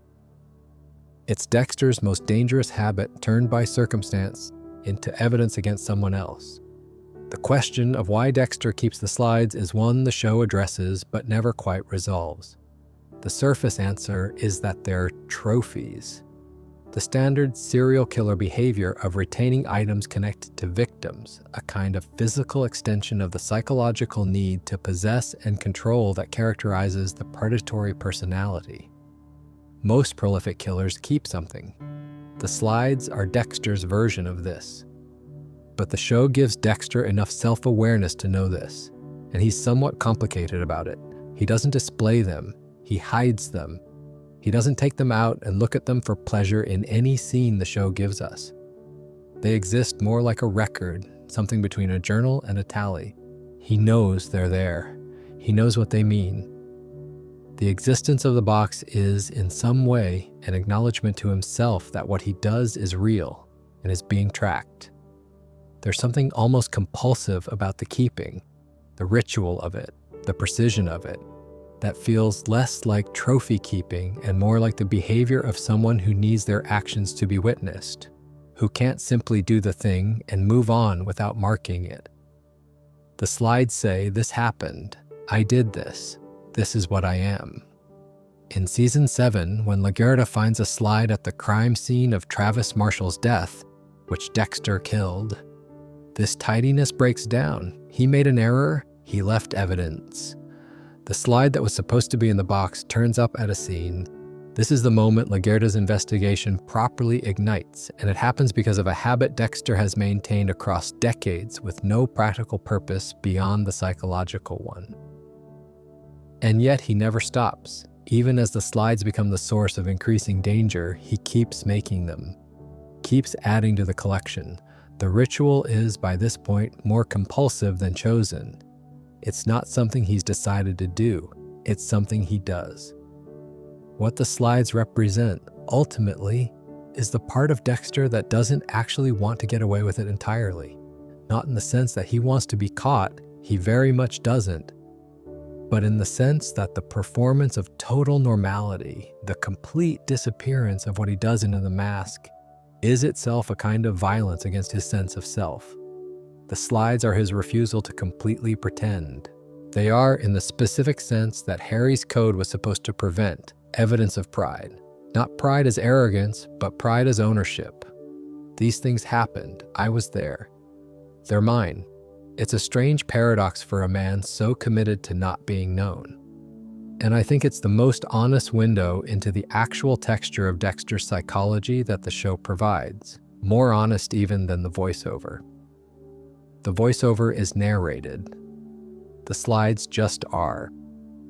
Rita had 2 children when she met Dexter, Aster and Cody Bennett, who were the product of her marriage to Paul, a man who was violent and unreliable and whose arc in the early seasons is a reminder that Dexter wasn't the only problematic figure in Rita's life, just the one she didn't know about.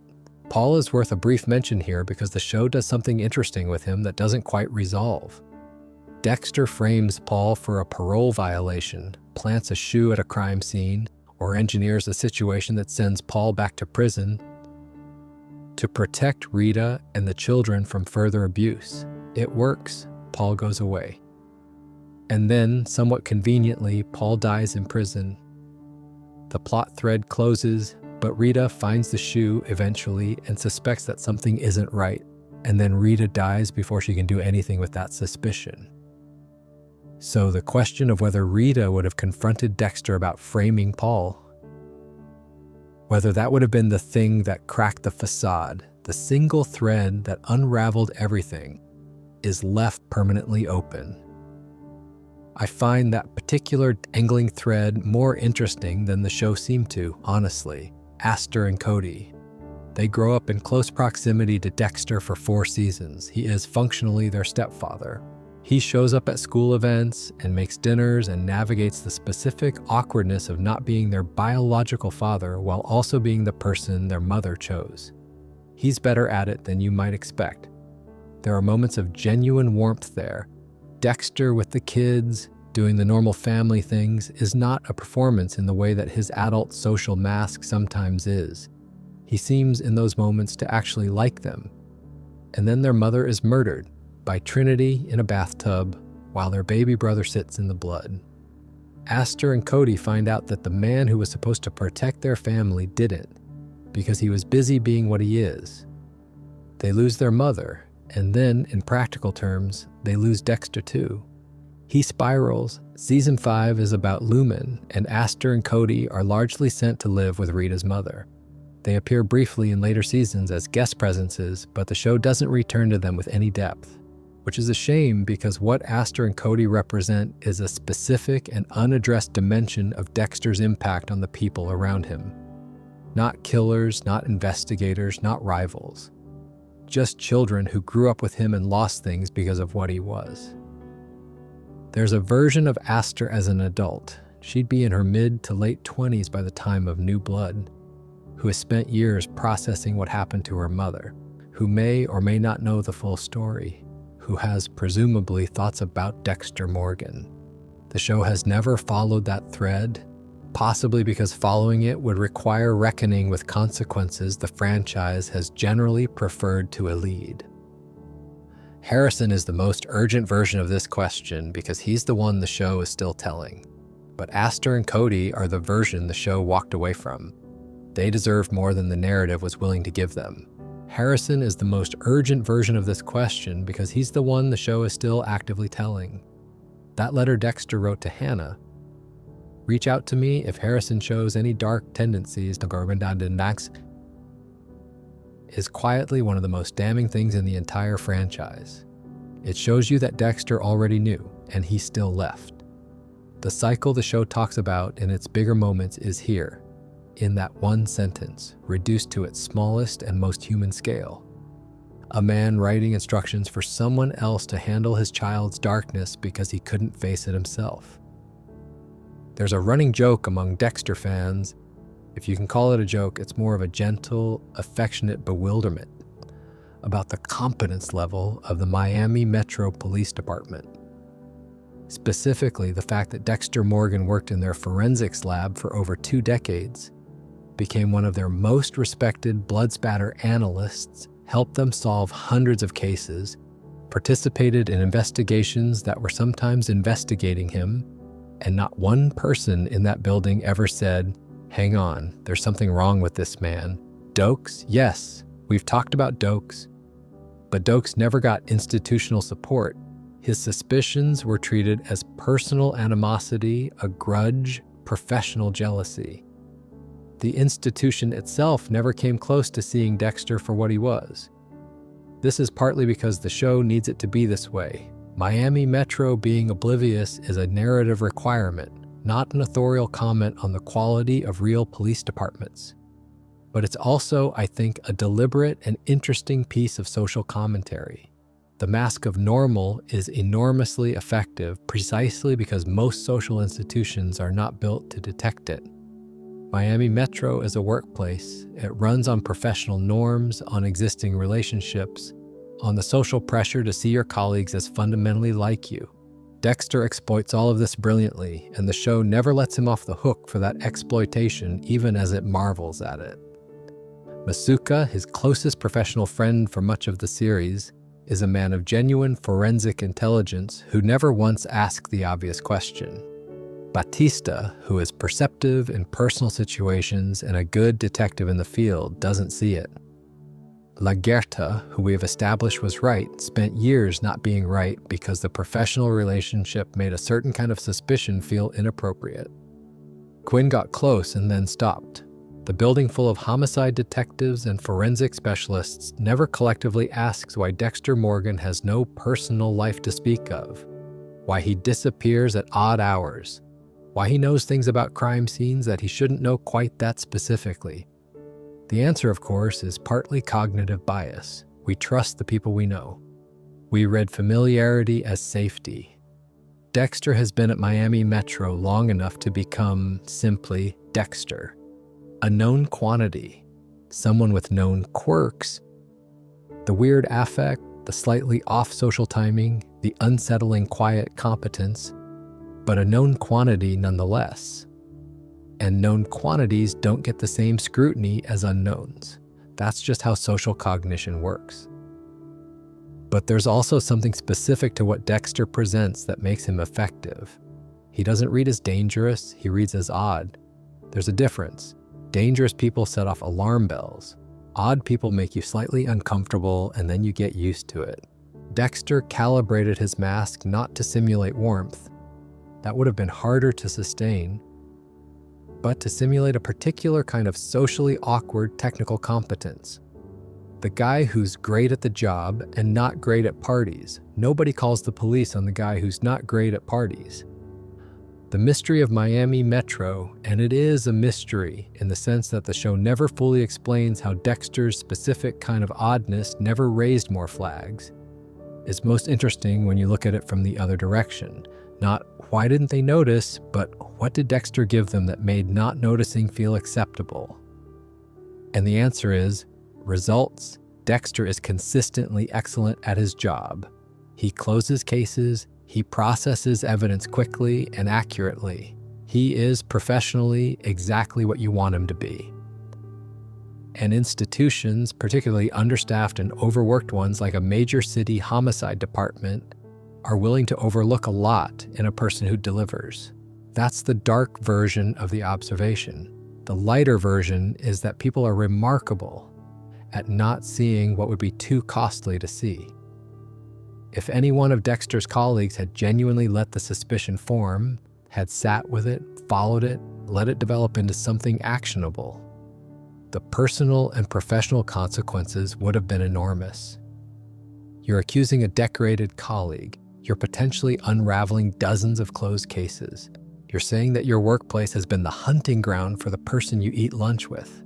It's easier not to look. And so, with the partial exceptions we've already discussed, nobody looks. There's something almost consoling about this. If you're in a dark enough mood, the world doesn't notice most things. The mask doesn't have to be perfect. It just has to be good enough and sustained for long enough that the baseline assumption of normality does the rest of the work. Dexter understood this intuitively, and the show is honest about how effective it is without quite endorsing the worldview that makes it work. And there's a further, quieter point lurking here. Miami Metro's obliviousness is not purely a product of laziness or incompetence. It's a product of trust. They trusted Dexter because they had worked alongside him for years, because he had helped them close cases, because the relationship had accumulated enough history to feel solid. Trust is not a failure of intelligence. It's a social necessity. You cannot function in a workplace, or a family, or a community if you hold everyone under perpetual suspicion. The price of that necessary trust is occasional catastrophic misplacement of it. Miami Metro paid that price. They just never knew they were paying it.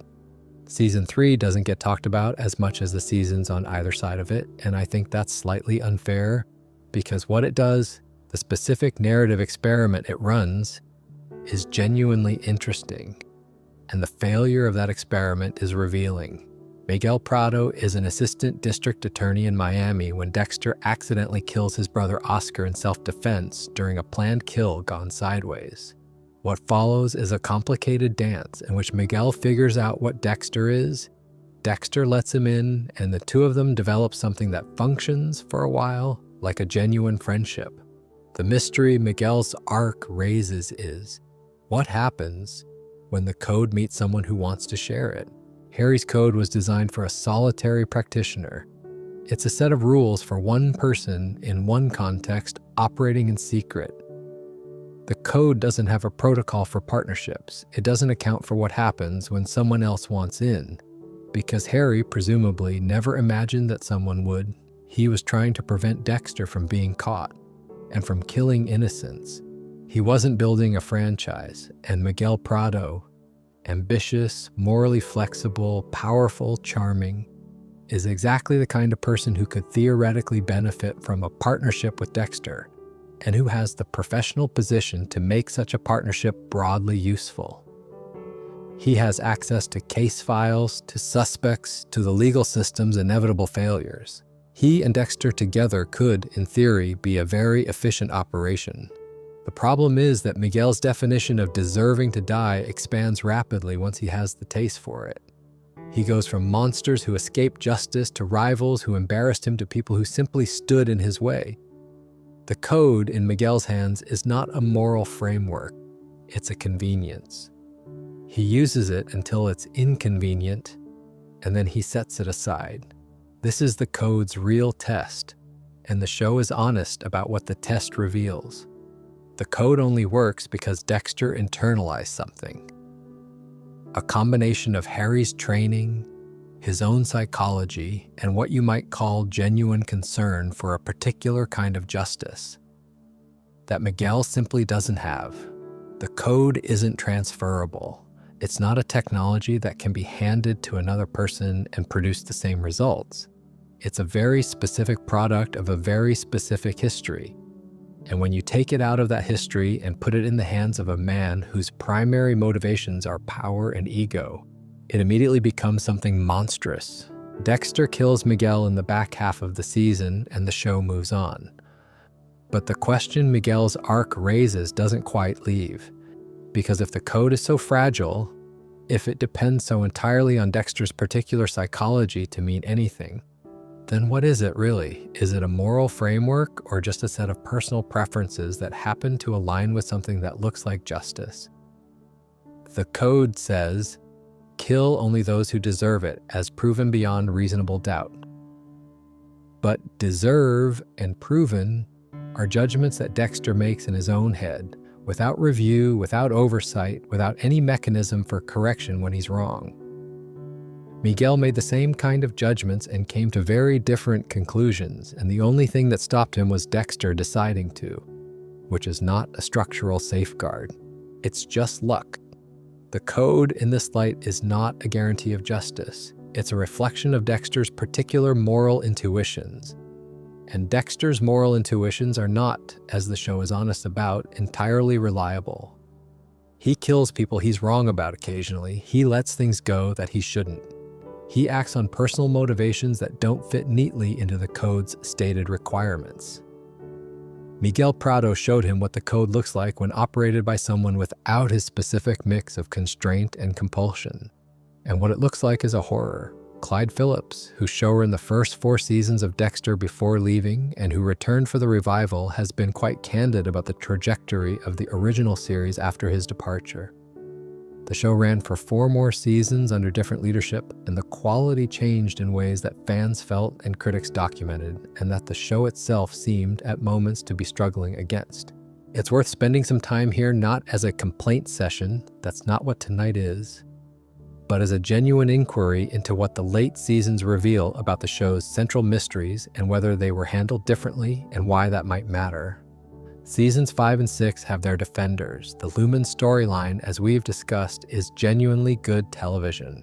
Season 6's attempt to explore religion and the apocalyptic imagination is ambitious, even if the execution of Travis Marshall as an antagonist is somewhat uneven.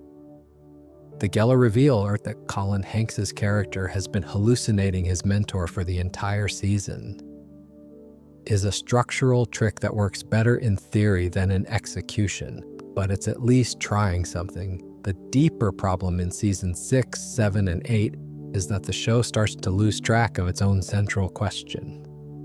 The show's power in its best seasons comes from the tension between Dexter's constructed life and what he actually is. That tension works because the constructed life is fragile, because the mask could slip, because the relationships matter, because the code might fail. When the show becomes comfortable with Dexter's circumstances, when the mask becomes routine, when Miami Metro's obliviousness becomes predictable, when the later seasons keep returning to it, but never with the patience or specificity that the first 4 seasons brought. They gesture at it, they touch it briefly, and then move on. There's a version of season 7, for instance, that makes Deb's discovery of the truth the fulcrum of a genuine, sustained moral and psychological drama. What we get instead is a season that uses Deb's knowledge as a plot mechanism and doesn't quite give Jennifer Carpenter the space to make it as large as it should be. The season 8 finale, Dexter driving the boat into the hurricane, is the late season's central mystery in miniature. What was it supposed to mean? In production, the implication seems to be that Dexter chose self-imposed exile out of love, that he removed himself from everyone's life because he was the danger. In execution, it reads as ambiguous, possibly nihilistic, possibly just unfinished. And the show, at its best, always knew this was the kind of story it was telling. Dexter: Original Sin began airing in December 2024, a prequel set in 1991 Miami following a young Dexter Morgan as he transitions from a forensic student to an active killer under Harry's guidance. Patrick Gibson plays the young Dexter, Christian Slater plays Harry, and Molly Brown plays a younger Deborah. Michael C. Hall returns as the adult Dexter's voiceover, a framing device that positions the prequel as, in some sense, a retrospective told by the Dexter we know. It's an interesting choice, the voiceover, because it means the prequel isn't just a story about young Dexter. Christian Slater's Harry has something to flashback. Harry of the original series was never quite able to develop complexity in the moment. When the flashback, Harry disagrees with something Dexter has done, it reads as the remembered version of a man. Slater's Harry disagrees, and you see the competing pressures in real time, the love, the fear, the professional obligation, the guilt about Laura, the genuine uncertainty about whether what he's doing is right. It's a richer performance by necessity, and it retroactively enriches the Harry we know from the original series. What Original Sin complicates is the timeline of Vogel's involvement. In the original series, Vogel's contribution to the code is revealed as late-season information in Season 8. In Original Sin, her presence and influence is part of the foundational story. She's there from early on, which means the code was never purely Harry's, it was always partly Vogel's. And the reveal in Season 8 is, if you've watched the prequel, less a revelation than a confirmation of something that was always true. This retroactive adjustment isn't a contradiction exactly, but it does change the emotional register of Season 8's Vogel revelation slightly. What was meant to feel like a late-game bomb, the man you thought made you, was actually building you with someone else's input. Becomes, if you've watched Original Sin first, more of an acknowledgement. Of course she was involved. You saw her being involved. The drama is not, this is new, but now Dexter knows too. There's also the question of what Original Sin does to young Deb's character. Molly Brown's Deb is younger, obviously, and the prequel is careful not to give her the knowledge that would be earned over years. But watching her in 1991, watchful, sharp, emotionally responsive in ways that her brother isn't, you see the person who will eventually be destroyed by what she discovers, and there's a sadness in that which the prequel handles quietly rather than melodramatically. She doesn't know, she's just living her life, completely unaware that the brother she loves is, right now, in 1991, killing people for the first time under their father's instruction. Original Sin was canceled in August 2025, despite an earlier renewal announcement, which means its own threads are now, as of this recording, unresolved. A prequel that doesn't reach the point at which it connects to the original series is structurally a fragment. A substantial and often well-made fragment, but a fragment nonetheless. The mysteries it opened about the early years of Dexter's killing career and Harry's code are, in the franchise's current state, not going to be answered by that particular series.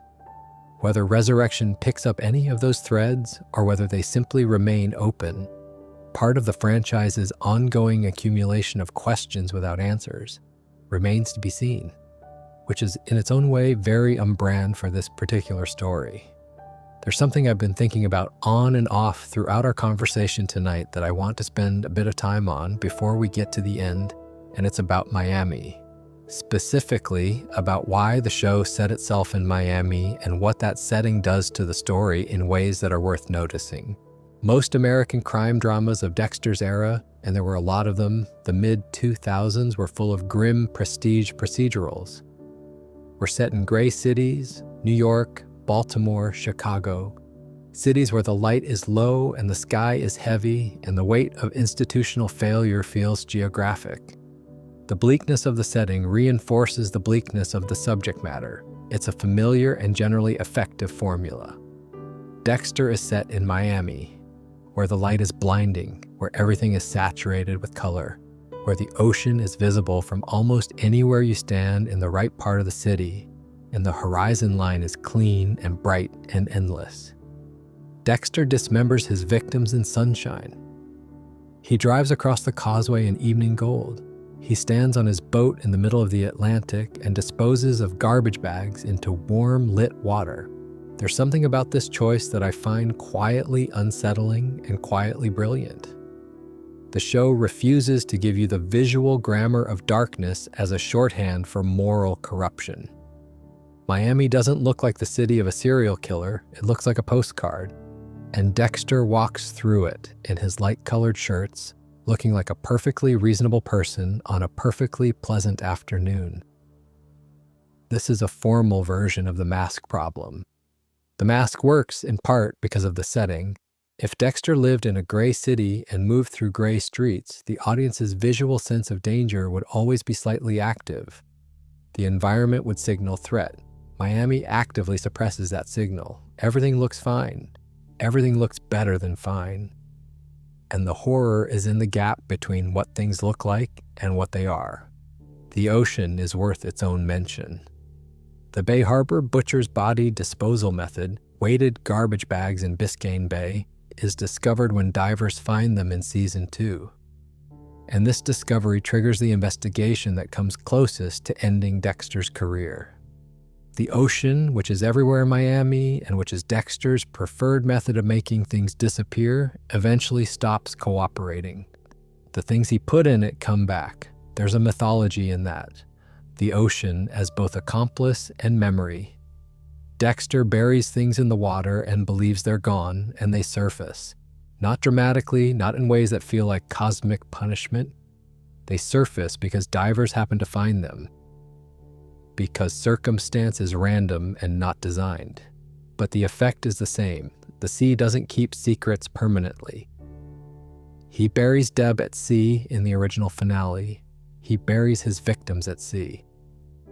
The boat is the other space in his life. The space that isn't the apartment or the lab or the kill room. The space where he can be approximately himself without consequence.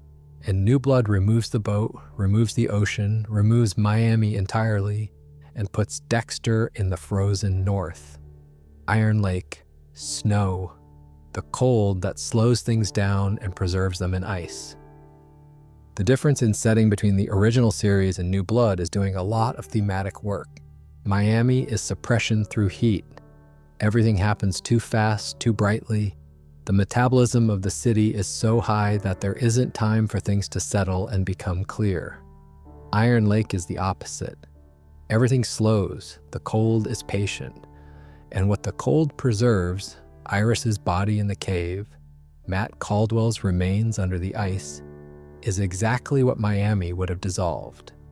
The franchise's choice to take Dexter out of Miami is, in some sense, taking him out of the environment that made his specific survival possible. He was a man built for brightness and concealment and the hot for getting water. In Iron Lake, the cold keeps receipts. There's the fate of Aster and Cody in the current timeline. As of New Blood and Resurrection, both would be adults. But the specific thing that nags at me about them isn't whether they find out the truth. It's what official story they were given. When Dexter faked his death in the original series finale, some version of events was presumably communicated to them. Some explanation for why this man, their stepfather, died in a hurricane rather than on a sofa surrounded by people who loved him. They got a lie, another one, and they grew into adulthood carrying whatever that lie was, probably wondering in their own ways whether they were missing something. I find that particular silence, the franchise's refusal to imagine what those two people made of Dexter Morgan, one of its most pointed omissions. There's the question of Angel Batista in Resurrection. Batista was called by Angela Bishop in the New Blood finale and was on his way to Iron Lake when Dexter died. Now Dexter is alive, apparently back in the world. Batista, who has devoted years to understanding the Bay Harbor butcher case and who knew Dokes and knew Laguerta, and has personal stakes in both threads, is now apparently in Dexter's orbit again. What Batista does with what he knows, what Resurrection does with that history, is one of the most interesting questions the new series has inherited. There's the question of Dokes' family, not just his reputation, which we talked about, but the people who actually knew him before the Bay Harbor butcher case made him into a monster in the public record. His colleagues who quietly adjusted their memories to accommodate a narrative they were uncomfortable with. The people who attended his funeral knowing something felt wrong. If Dexter's identity is ever officially established, those people get something back.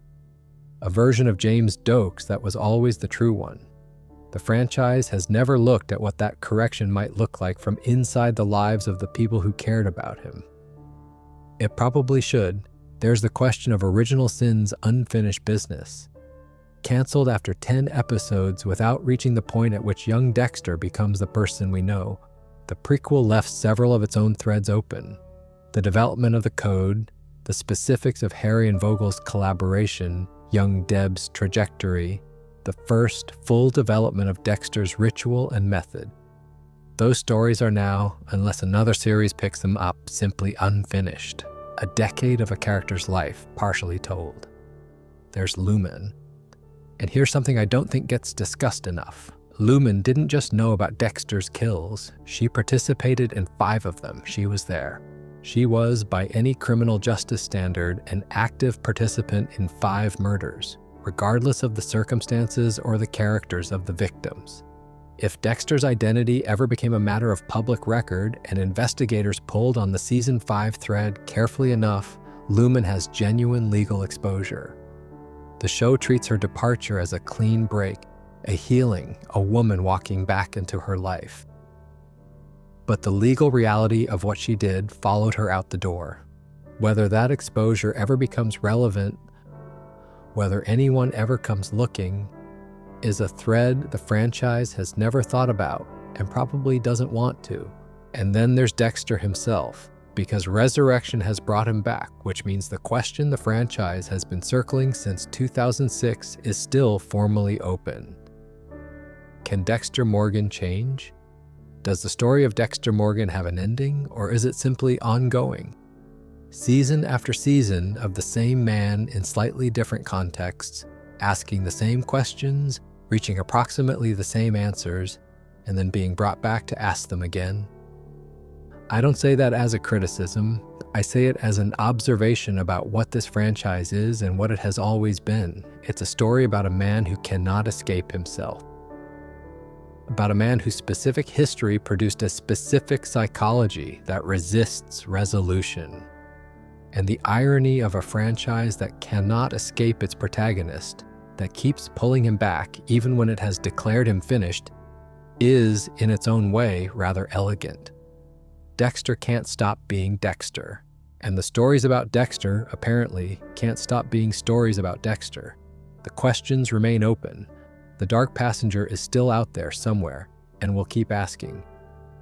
One of the things that gets under-examined in conversations about Dexter is the way the show handles grief, or more specifically, the way Dexter handles grief, and what the show is saying by showing us someone who processes loss in the particular way that he does. Here's something the show doesn't quite advertise. Dexter loses an enormous amount. His biological mother, though he doesn't consciously remember her for a long time, his brother Brian, whom he kills himself, his mentor Harry, who is already dead when the show begins, but whose loss Dexter has apparently never processed in any meaningful way. The hallucination suggests a man still in active, ongoing relationship with someone he is never going to see again. His wife Rita, in the most violent and personally responsible way imaginable. His sister Deb, who dies with her life essentially destroyed by what he is. Various others. And Dexter's response to each of these losses is, consistently, a kind of forward motion. He doesn't stop. He doesn't publicly grieve in ways that register as grief. He narrates, he processes internally, and then he continues. The mask has to hold. The structure has to continue. The code has to be maintained. Grief, for Dexter, is something that happens inside a life that otherwise keeps operating. There is one moment, just one that I can think of, where Dexter's grief is allowed to be fully physical and uncontrolled, and it's after he kills Brian.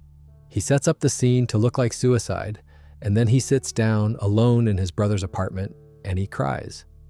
Not the careful, managed response of a man keeping his affect calibrated for public consumption.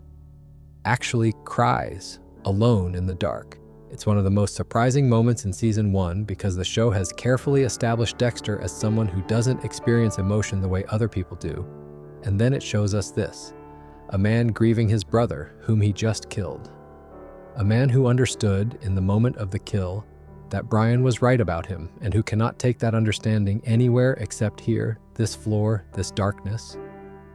After that, the grief becomes more managed, When Harry's suicide is revealed, Dexter goes through a version of shock and reorientation. The myth he'd been living inside was partly a lie, and recalibrating around that takes time. But it doesn't break him. He absorbs it. He continues. When Rita dies, there is visible devastation, but within a few episodes, the devastation has been channeled into the Season 5 project, finding Jordan Chase and his associates, partnering with Lumen, building a structure around the loss that gives it somewhere to go. And this is, I think, the show's most honest portrait of how Dexter's psychology works. He doesn't suppress emotion entirely. That's a misreading of the show that the later seasons especially are careful to correct. He feels things, but his relationship to feeling is mediated by structure. When there's a structure available, the code, the kill, the partnership with Lumen, the feeling can be held and directed. When there isn't, it spills. The crying in Brian's apartment is the spill. The hurricane ending is, in its own way, another spill. The structure has completely collapsed. Deb is dead, the life is over, there's no code left to follow. And what's left is a man who drives a boat into a storm and ends up in Oregon chopping wood. The question grief raises for Dexter, and that the show never quite directly asks, is, what would he look like if he were allowed to grieve properly? If the mask could come down? If the structure could pause? If there were someone who knew everything and who he could sit with in the same way he sat alone on Brian's floor? The show gestures at this with Lumen. She's the closest he gets to a witness for his interior life. But even with Lumen, the grieving happens around the edges of the task rather than at its center. There's Jordan Chase to find. There's always something to do. New Blood is interesting in this context because the decade of Iron Lake is, in some ways, an extended grief response. Dexter removed himself from everything, from the kills, from Miami, from the life, and constructed something minimal in the North, and was apparently functional in that minimalism for 10 years. Whether that constitutes processing or just an extended version of the forward motion is debatable. My sense is that it's the latter. He's not working through the loss of Deb or Rita or Brian. He's put those things in a room and closed the door, and he's managing the door. The white deer is the symbol of the management, not the symbol of the healing. Harrison's arrival opens the door, which is why New Blood is as destabilizing as it is, because now Dexter has to be present to someone who represents every loss he hasn't processed: his father's choices, his mother's death, his brother's existence, Rita's murder. And he has to be present without the code and without the structure and without the apparatus that has always given his interior life somewhere to go. Harrison wants a father. Dexter wants to give him that. And in the gap between what Harrison needs and what Dexter actually is, all of the old grief lives. The franchise's most unresolved mystery might be this one, actually. Not, can Dexter change in the abstract, but has Dexter ever actually grieved? Has he ever, in 40-something years of living, sat with a loss long enough to feel its full weight, rather than immediately constructing something around it? The code was constructed around the container. The partnership with Lumen was constructed around Rita. The Iron Lake life was constructed around Deb. What would happen if Dexter simply sat with the loss, without the structure, without the next thing to do? I suspect the show is afraid of that question. Not because it doesn't know the answer, but because the answer might be nothing would happen. Dexter would sit with the loss, and then he would continue, and continuing in the absence of a code or a kill or a new project would look a great deal like Oregon. A man in a cold place doing repetitive work, alone, not healing, not deteriorating, just persisting, which is perhaps the most honest portrait of what a certain kind of unprocessed grief actually looks like. Not dramatic, not visible, just there, every day, slightly present, slightly not. The container at the center of everything still. And I think that's a reasonable place to put a full stop, or at least a pause, on tonight's wandering. We've covered a lot of ground: the shipping container in 1973, and what two small boys took away from 2 days in the dark. Harry Morgan and the mystery of whether the code was love or guilt or academic curiosity or all three in proportions that nobody quite agrees on. Brian Moser and the road not taken. The dark passenger and the question of whether naming something lets you off the hook for it. Dokes and Quinn and Lagorta. The people who were right and what being right cost them. Rita and what she didn't know, and whether she would have eventually found her way to it. Lumen and the peace that may or may not have held. Deb and what devotion looks like when it crosses every line you ever drew for yourself. Vogel and the clinical gaze that mistook interest for care. Hannah and the ending the franchise never gave her. The children, Astor, Cody, Harrison, and what a parent's darkness does to the people who grow up near it. Trinity and the mirror he held up that Dexter almost couldn't bear to look at. The blood slides and what they reveal about pride and the refusal to completely disappear. Miami Metro and the remarkable institutional capacity for not seeing the obvious thing. The city itself, the sea that keeps coming back with what was put into it, and the cold that keeps different kinds of receipts. The franchise's ongoing relationship with its own mythology, the prequels and sequels and revivals, the story that apparently cannot stop being told. Miguel Prado and the code's failure to account for ambition. The late seasons and what the show's own struggle with its central questions looked like when the struggle showed. Original sin and the prequel that filled in some gaps and opened others. And grief, Dexter's specific, structural, never quite complete relationship with loss, the container at the center of everything still. What I keep coming back to at the end of all of this is something that probably sounds simple, but I find genuinely interesting. The questions are the point. The show didn't leave these mysteries unresolved because it was careless or in a hurry or ran out of ideas. It left them unresolved because the kind of story it was telling, the kind of person it was telling a story about, does not resolve. Dexter Morgan is not a puzzle with a solution. He's a condition, a specific, historically produced, psychologically complex condition that the code manages and Harry shaped and Deb loved and Vogel studied and Harrison inherited a version of. And conditions don't have tidy endings. They evolve, they pass through. They change shape, but they don't disappear. The reason we keep coming back to this show, and I say we because I assume if you're here tonight, you've watched it more than once, isn't because the endings are satisfying. It's because the questions are good. A good question keeps you. You turn it over. You look at it from different angles in different years, and it looks slightly different every time. What made Dexter Morgan is that kind of question. Can a person change is that kind of question. What do we owe to the people who love us when we are not what they think we are? That one will last. There's something almost comforting about stories that don't close cleanly. They stay with you in the way that sealed things can't. A mystery with an answer is a door that's been locked. A mystery without one is a hallway you can keep walking down. And I think that's exactly where Dexter lives. Permanently in the hallway, permanently between the question and the answer, permanently the most interesting version of himself. I'll probably do more of these. There's a video I've been thinking about on the kills themselves. Not all of them, but the ones that don't sit cleanly, the ones where the code was applied in ways that don't quite hold up on examination. And there's a whole other evening's worth of material in looking at the seasonal big bads as a group. What each one reveals about the specific dimension of Dexter's psychology the show was interested in that year, and what the pattern of antagonists tells us about what the show thought it was about at different points in its run. That could be a good one. But for tonight, that's everything. The dark passenger can rest. Wherever you are right now, on a sofa, in bed, somewhere in the comfortable middle ground between awake and not, I hope this was good company. I hope the questions gave you something to drift on.